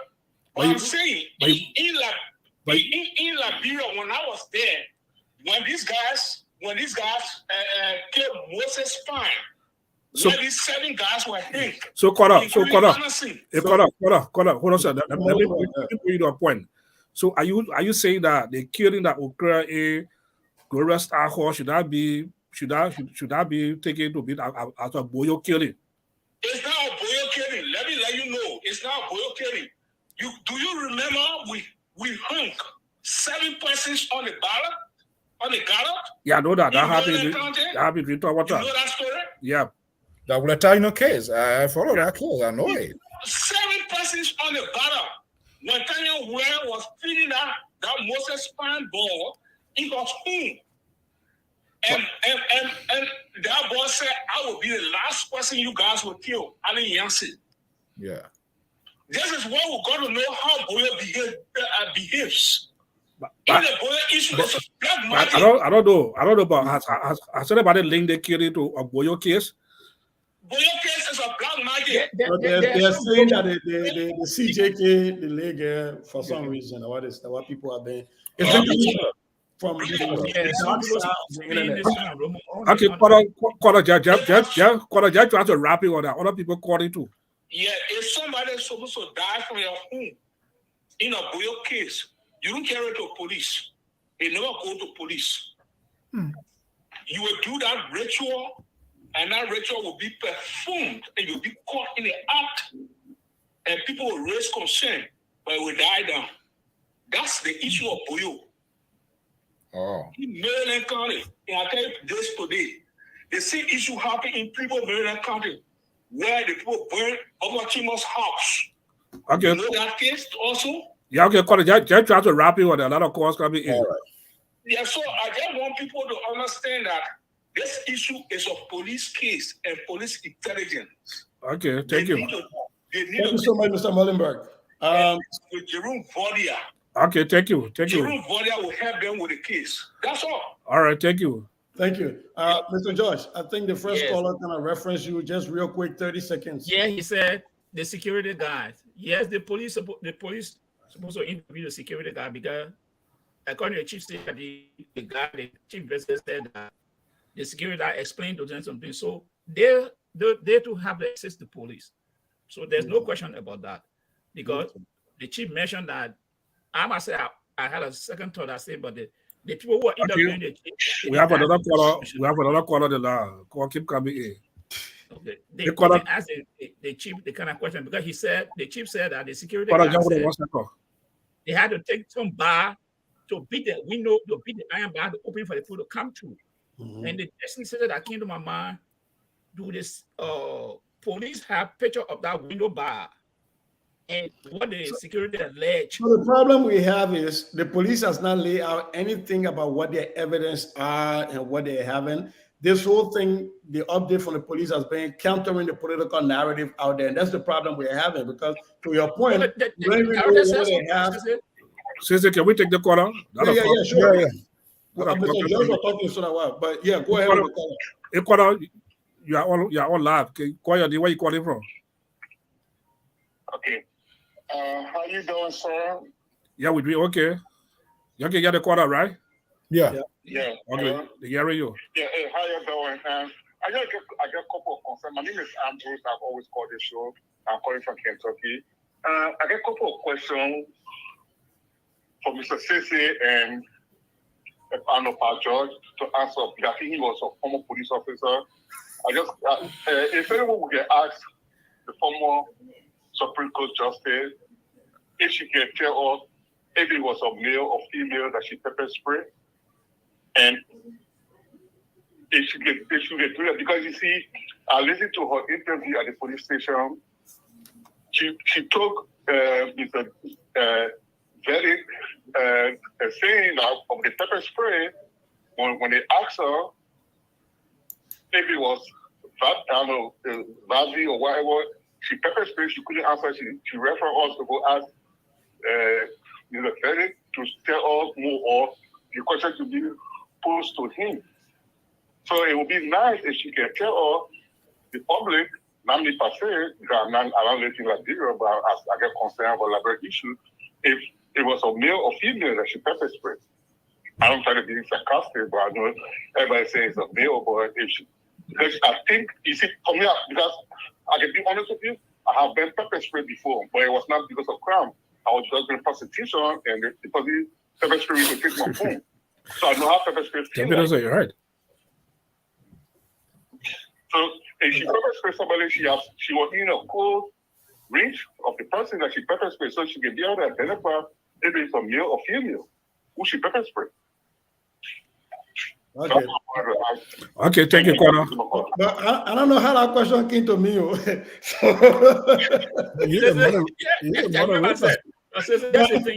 on. I think some things we got to lay out in the public space. The Chief Justice said she pepper spray. Why are we assuming that when somebody said it's pepper spray that it went directly to the person's eyeball? You can pepper spray in the direction of people, and it don't have to be in their eyeball directly, right? The second piece is the one of the senators from Maryland County. He himself on the scene said when they entered their house, they could still smell. There was the residue of the pepper spray was still there. It was really intense. And one thing we are not taking seriously here, people keep saying if the pepper spray the person had the person left. Inspector General of Police Patrick Sudu said that if they pepper spray somebody, he can get that person water. That person can wash their face in less than 30 minutes. The pepper spray can be gone. So you remember that? That was an expert speaking on that. So for all the people are saying, how the pepper spray somebody to run away, your Inspector General of Police just told you how that can happen. Okay, I have another call on the line. Okay. Hey, Connor, call your names and where you calling from? You on the show? Yeah, I'm Lawrence. I'm calling from Canada. Okay, Lawrence. Have your say. Can I say that? Yeah, I just want to make a quick. Can you hear me? Yeah, okay, yeah, you, Lawrence. Oh, okay. I just want to make a quick contribution to the show. My take is that I think Councilor avoided the big disservice, to the Liberian populace and to the kids as well. I didn't believe most of the things he was saying. It just couldn't be true. You have to be on the scene to narrate a story like that. And this is a criminal activity. And I'm not a CDC supporter. In fact, I'm an opposition supporter. But we're talking about the death of this individual. We want justice for her. For me, everybody in our house is a suspect. And what Councilor Valia said, if you have proof, fine, then the gentleman could be a suspect as well. So we have to be very, very careful. The narrative that, Councilor Scott's daughter has passed away, everybody's saying that's fine. But we should remember that she's not even the daughter of Councilor Scott. Her daughter survived. Somebody else's daughter died. So there are two individuals. The fact is that one person died, which is confirmed. There's another person who's injured in the hospital. Those are facts. Whether there was somebody in the house, we don't know whether they are true. Whether somebody came through the window, we don't even know whether that's true. It could be false. But the facts, as it's being established for sure, is that somebody died and another person got injured. So definitely there was an altercation. We don't know who was involved. It could well be that the two individuals, one died, one survived, could have been in an altercation. So the case being politicized by both sides is a complete disservice to the criminal justice system. Because we all know that these guys are afraid. And given the political atmosphere in Liberia, how would the police be free to even do their job? Right? Okay, Position on one side, voting attachment on one side, and everybody taking side. You know, so I believe that the individuals in the house should be held accountable. They should provide some information so that they be held accountable. Okay, Kora, thank you. Thank you. So real quick, because I think we're getting close to closing time. I think we've beat this horse almost to death. We saved a little bit more life. But real quick, there's something that came up and I wanted for my people to speak about. Let me take that last call here. The person keep calling. All right, Dr. Dudu. I'll be back in 2 minutes, Sissy. Okay. I'll be off the screen, just so you know. Yeah, go ahead, Dr. Dudu. You pick the call.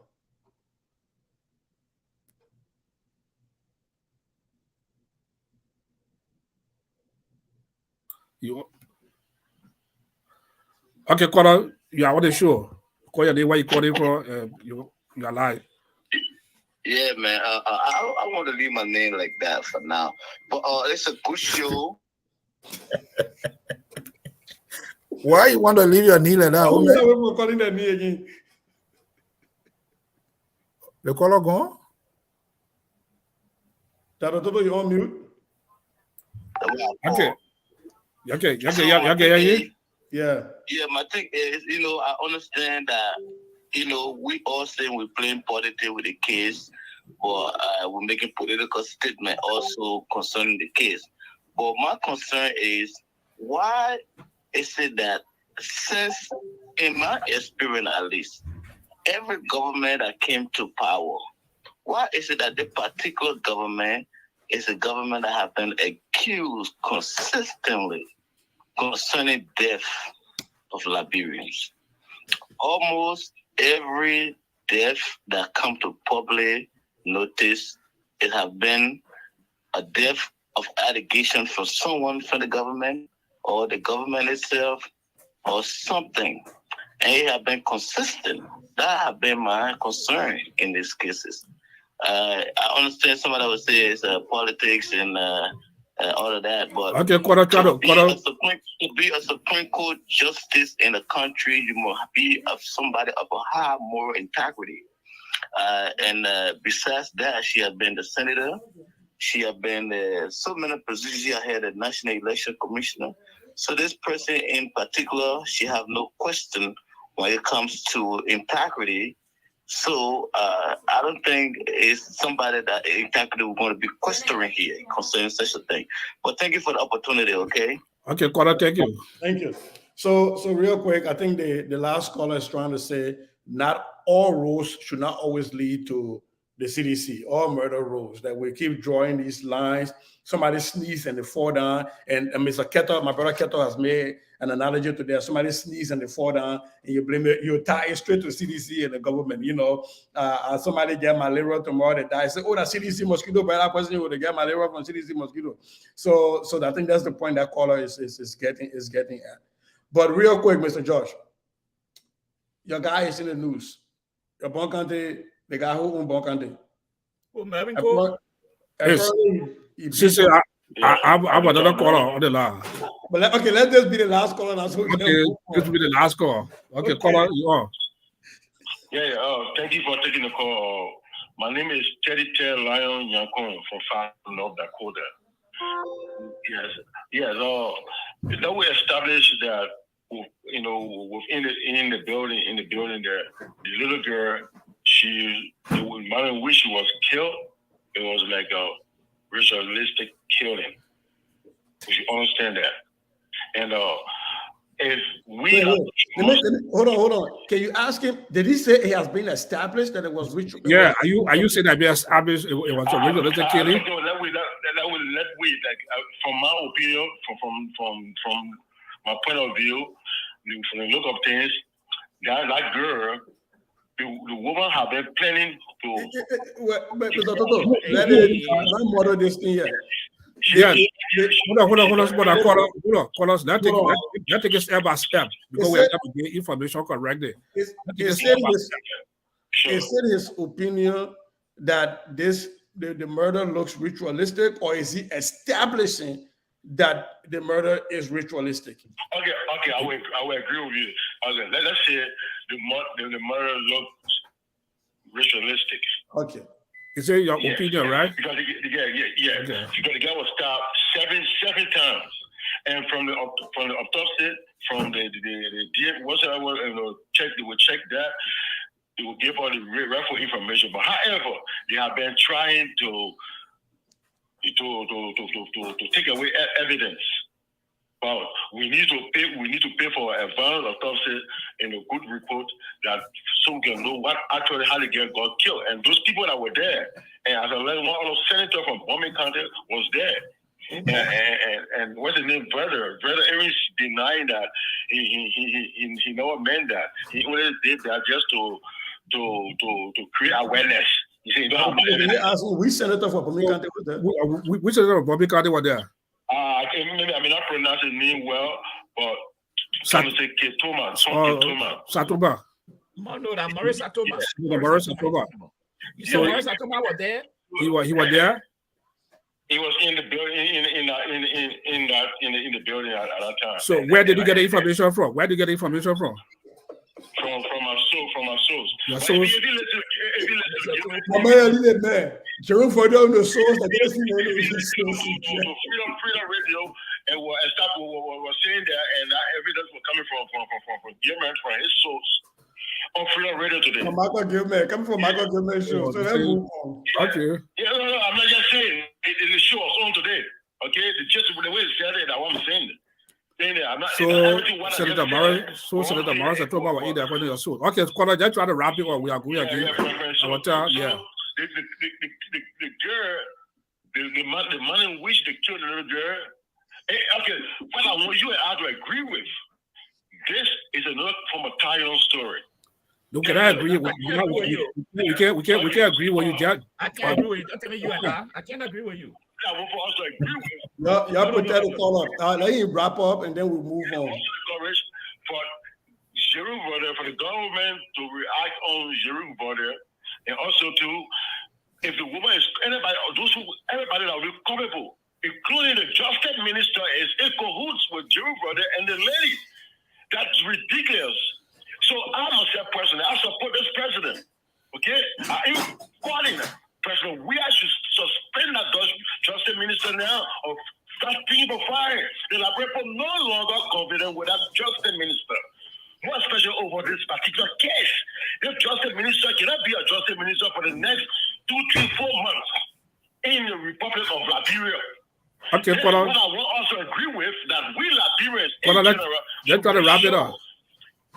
Those people that will be coming for the Liberian police just try our best. Those that will be coming for should be according to the law. Okay, Connor, thank you now. 5 seconds. Try to wrap it up.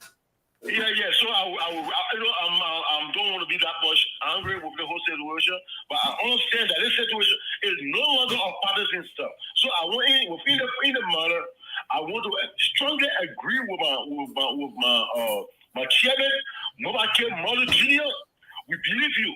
You're not like other chairmen that just on social media say the body for the party, but you do your groundwork, you do what you want to do. Every statement of my. Okay, let's move on. So real quick, LPR. Yeah, okay. So Connor, thank you now. Okay. Because I'm the host tonight. All right.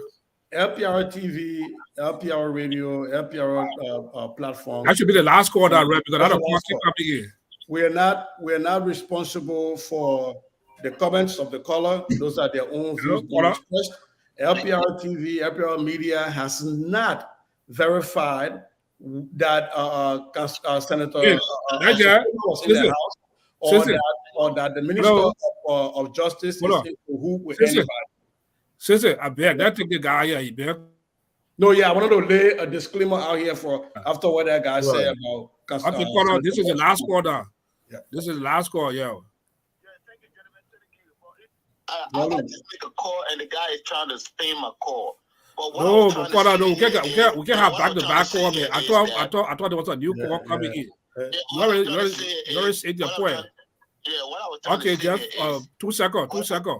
Yes, what I was trying to say is, I said that every time somebody died of a death from the government, they always accuse the CDC government or people within the government. So I'm assuming that where there is fire, there is smoke. There's no way the government can be too far from most of the killing, or at least one or two of them.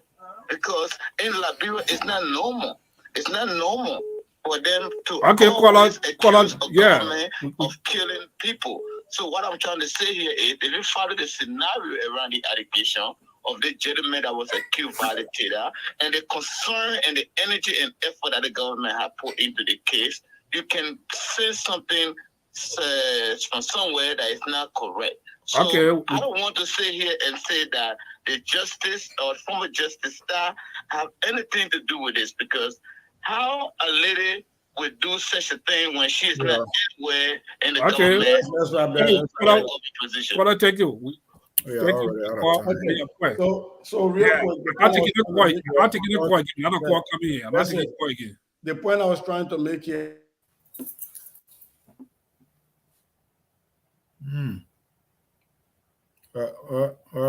Sister, the point you're trying to make. Sister, let me take him up and see whether I can get him back. Just bear with us. I think we are kind of out of time here, or out of the time here already. Let me see. Let me just get him up, and then probably he can come and do the wrap up now. Okay. But tomorrow, while Sister coming back, tomorrow we're going to be having a group of Liberian in the diaspora. They call it the All Liberian Diaspora Dual Citizen should present Dual Citizenship Victory Celebration. Okay, I think Sister is back.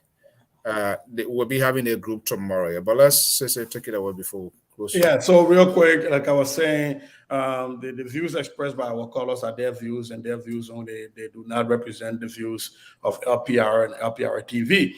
We at LPR have no evidence and that Senator Maurice Shutoma was at the scene of the crime, and neither do we have any evidence that there is a collusion between Minister Frank Musadin and Jerome Verdier or the former Chief Justice. Now, having said that, let's wrap this up with our stuff. I don't know what happened to my network. It dropped earlier. Mr. Josh, I'm going to give you a longer time to wrap yours up, because I want you to talk in the light real quick of what happened with the guy who owned Bonkande. He's beating people for trying to because the person came at him and he is a state person, and so anybody comes too closer to him, he has the right to order people to beat them. Did you follow that story? Yeah, about the land issue. Yeah. We put last on something that I followed it. Yeah, he had a press interview where he was trying to quote the article that says they should not be hindered while they are in session. Therefore, if he's using somebody's land as a road to go to a house, that person cannot close that place because that person hindering him from going to his job. Therefore, it's a violation of the Constitution. I just want to put it out there because you may, so you can talk about it if you want to, and then wrap it up your last thing, and then let's try to get out of here. Look, sister, let me say this. Marvin told this guy's a pathological liar and a criminal. I say so. This guy put a clinic that he said was in his district. Somewhere there. Last time the people are demonstrating, the time he said there's no clinic here. When my brother accused him, he went to court with all the kind of thing. He pulled the fight, he pulled 50,000, he took that one. This time he pulled 25K. When Mama Bree saw it, she wanted to talk, he jumped on Mama Bree. His own people now showing, they say, no district, no clinic in the district yet. We don't know what the man talking about. But to that issue, I saw him that day, he was alive. That the person has no right. In fact, the man should go and contact the Minister of Public Works and Land Authority. So I said, wait now. You are the person in authority. People will quickly respond to you. Why can't you call the minister and the land authority people to come? But you're telling this poor man to go and get the people to come verify whether the land is for him. And he said there were people around the man. I know the man told his son to what, and somebody had college. So he told his security people to move. Talking about, I represent millions of people. Yeah, I heard that part. What kind of nonsense is that? You represent a district, what million millions of people? Yeah, 10,000 people you represent. Then you talk about millions of people, and nobody can obstruct your movement while the horse is in section.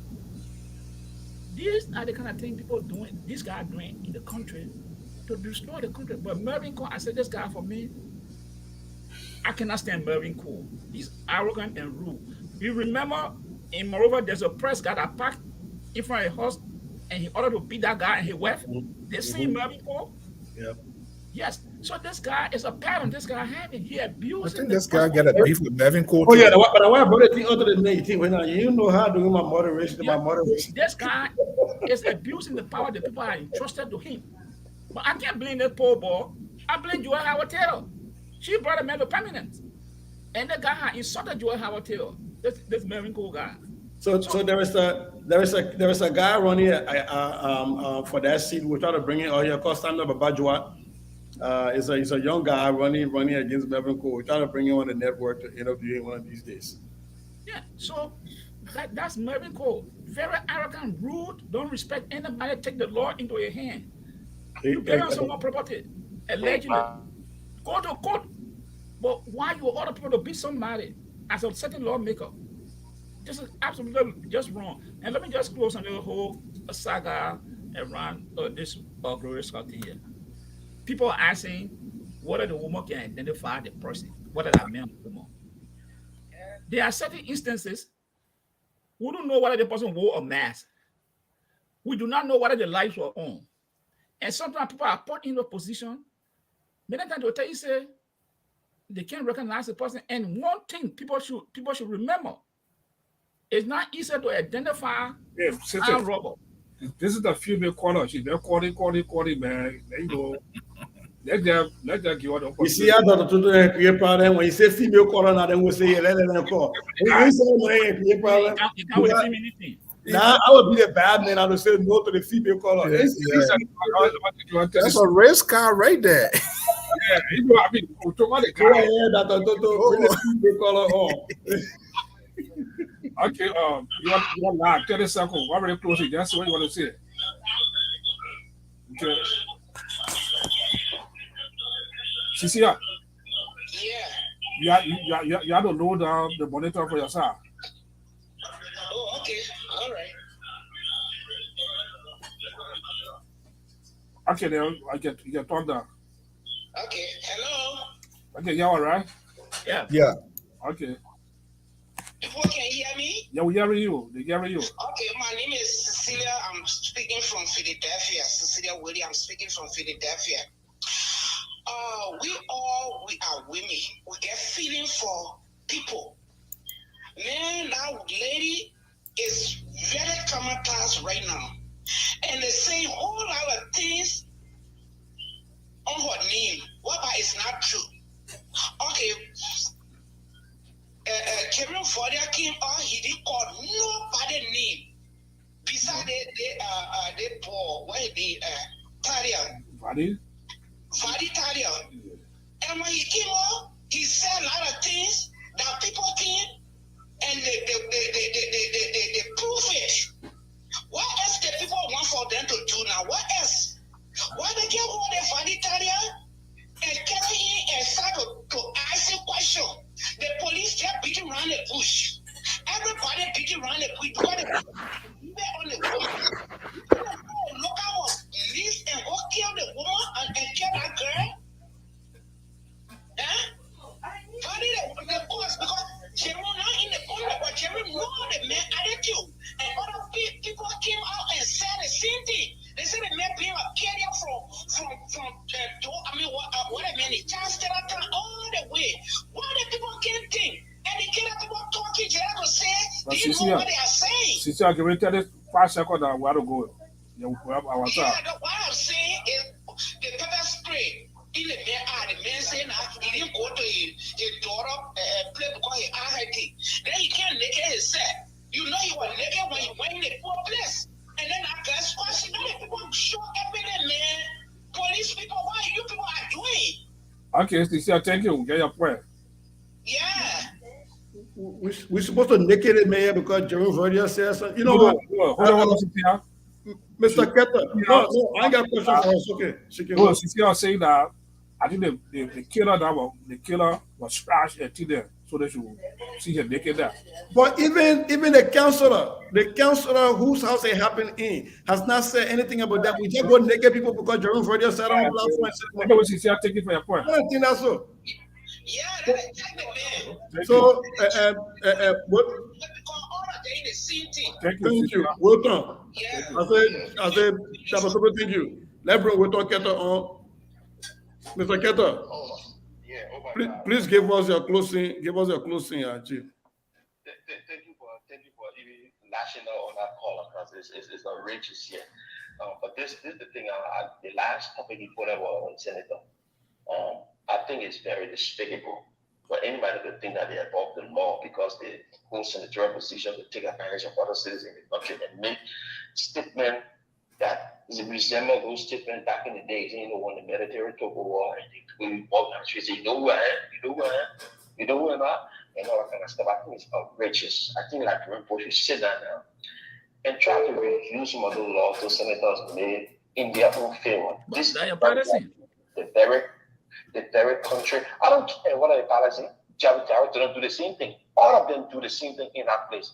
They feel that they are God, they are gospel in their country. And that thing is sad. You are a servant of the people. You are a listen to there's a video that's trending around on social media. This guy was asking one of the senator or congressmen about the war in Ukraine. And the way that boy expressed himself, you were just getting a little bit loud. I want to between the ball. But he expressed himself. You can't do that in Nigeria. You were last night to beat you up. Because you think you're not enough, but you are servant to me. I'm your boss. I employ you to work. You can't dictate to me. You can't sit down and say, I can drop up early and nobody can come there. You can't tell me, say, I can't go to the Capitol daily and express myself. Even when the eat section, people can go there and express themselves responsibly, and they're supposed to be heard because that's the people's house. I mean, it's just outrageous. And I don't care whether you're a partisan support CDC. I think you have to sit down and think about it before you put it out there. All right. Thank you, my brother, Mr. Ketter. Dr. Josh, Dr. Toto, rather, what's your closing? Yeah, my closing on the show, on the point that, for me, as I believe that the police, there are still good people in the police. There's part of a lot of mess up along the way for the case here. But as I believe that the police will handle the case in an appropriate way, whoever will be the suspect will be sent to court and will be prosecuted. As I believe in the police.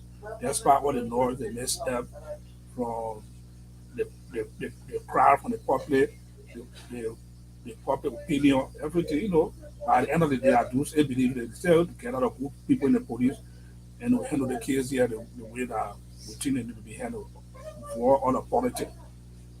Thank you.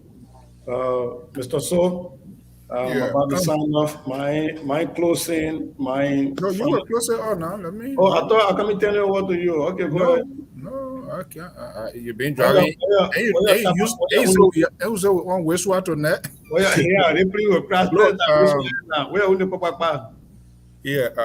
First thing, thank you so much, and thank you, you the guys, for everything here. Look, I'm sorry to say, media, there's no sentiment. When we come to this issue, it's not about ourselves. I know you have for people to control emotion, people's lives involved. But when we come here, even your panelists, your analysts, your hosts, we are here to present it as it is. So, and like you rightfully said, we just facilitate this hardcore conversation, but we do not control the saying of the people. And as you rightfully put it, it does not represent this network. I want to thank you so much. But tomorrow, guys, quickly, I just put a flyer up. We're going to be having the group in the first phase tomorrow. Dual citizenship celebration. What is it all about? So, people that are in it, they're going to be at Dr. Tobot, we are doing other group of I got an invitation for them. I didn't say that. So we're going to be having it here tomorrow. Our I want to vote. Many coming other says people want to vote. So what are we really Celebration for celebrating one. now? our coming says some people gotta let the people know, public know, conflict Celebration of for what? interest. But me, I say nothing. Yeah. So Celebration look, for what? I think, and lastly, before you go, I was very much impressed last night. I was listening to around 12, almost 12, 1 o'clock, Freedom FM. There's a guy, one Mohammed Kamara, Crime Stopper, they call a Kapow Show, Crime Stopper. He was on, there was an armed robbery that was going on live in Soul Clinic. And this person called into the program, and that's how he called the police, and police they were able to make a prompt intervention, and they were able to save that life. In fact, the woman called. So I mean, yeah, these are some informative, educative program. It almost remind me like John Walsh and other people here had to grab people. But I managed to talk to him today, and I hopefully I'm trying to get into we can invite him here because that's very very much educative. He really saved a life last night. He now being on that program for them to call in and he to call police and police were able to go on the scene. I think that was a very good thing. Thank you so much. Well, my closing is that I think Mr. So intentionally made me the host, so I can't say plenty things. So I got to be able to listen to Pat Josh, then to tell that thing. You But sure you're not all? it has been great. I appreciate the opportunity to steer the conversation with these great minds, and appreciate all of our callers, all of our listeners. We say thank you for those people that are watching us from Liberia. It is very late, and you are up burning your data to listen to us and watch us. And I hope we have not disappointed you in any ways. Again, thank you for watching LPR TV. We say thank you and good night. Take care,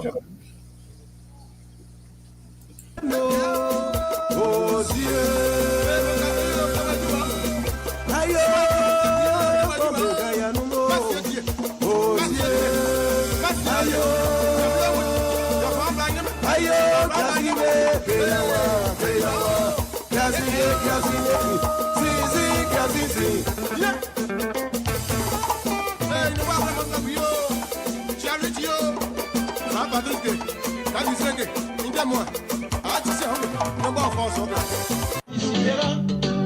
Soyons sensibles, tout le monde sera admis, même le dernier de la classe.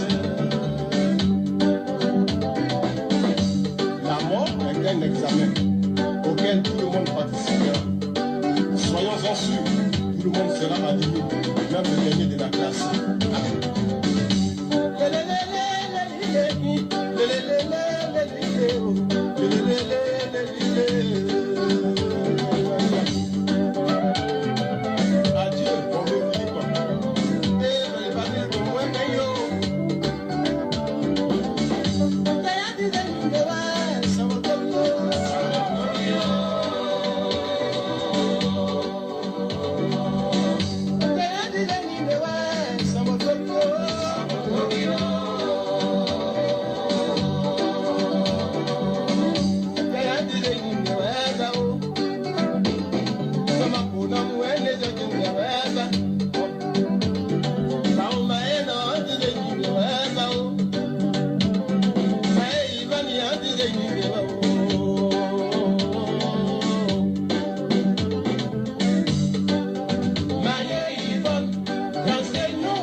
From the New England Bureau of the Liberia Public Radio, want to interrupt this interlude of music to bring you this obituary announcement from our obituary photos of the Liberia Public Radio.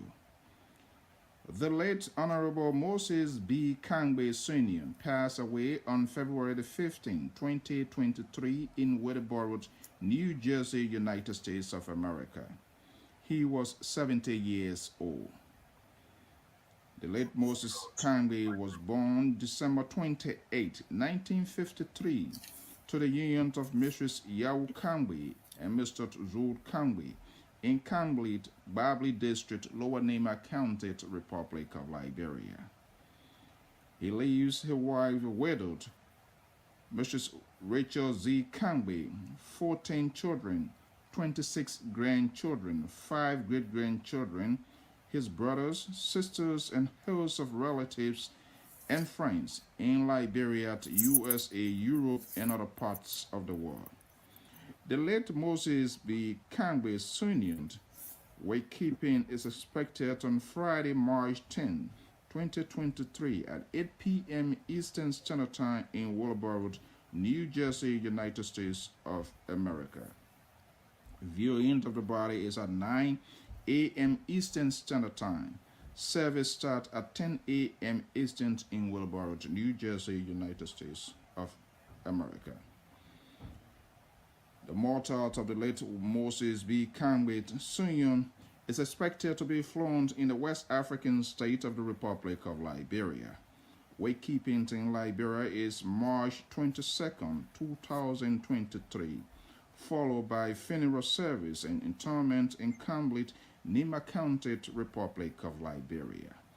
This announcement was brought into Liberia Public Radio by Mr. Moses M. Kangbe, called on behalf of the family.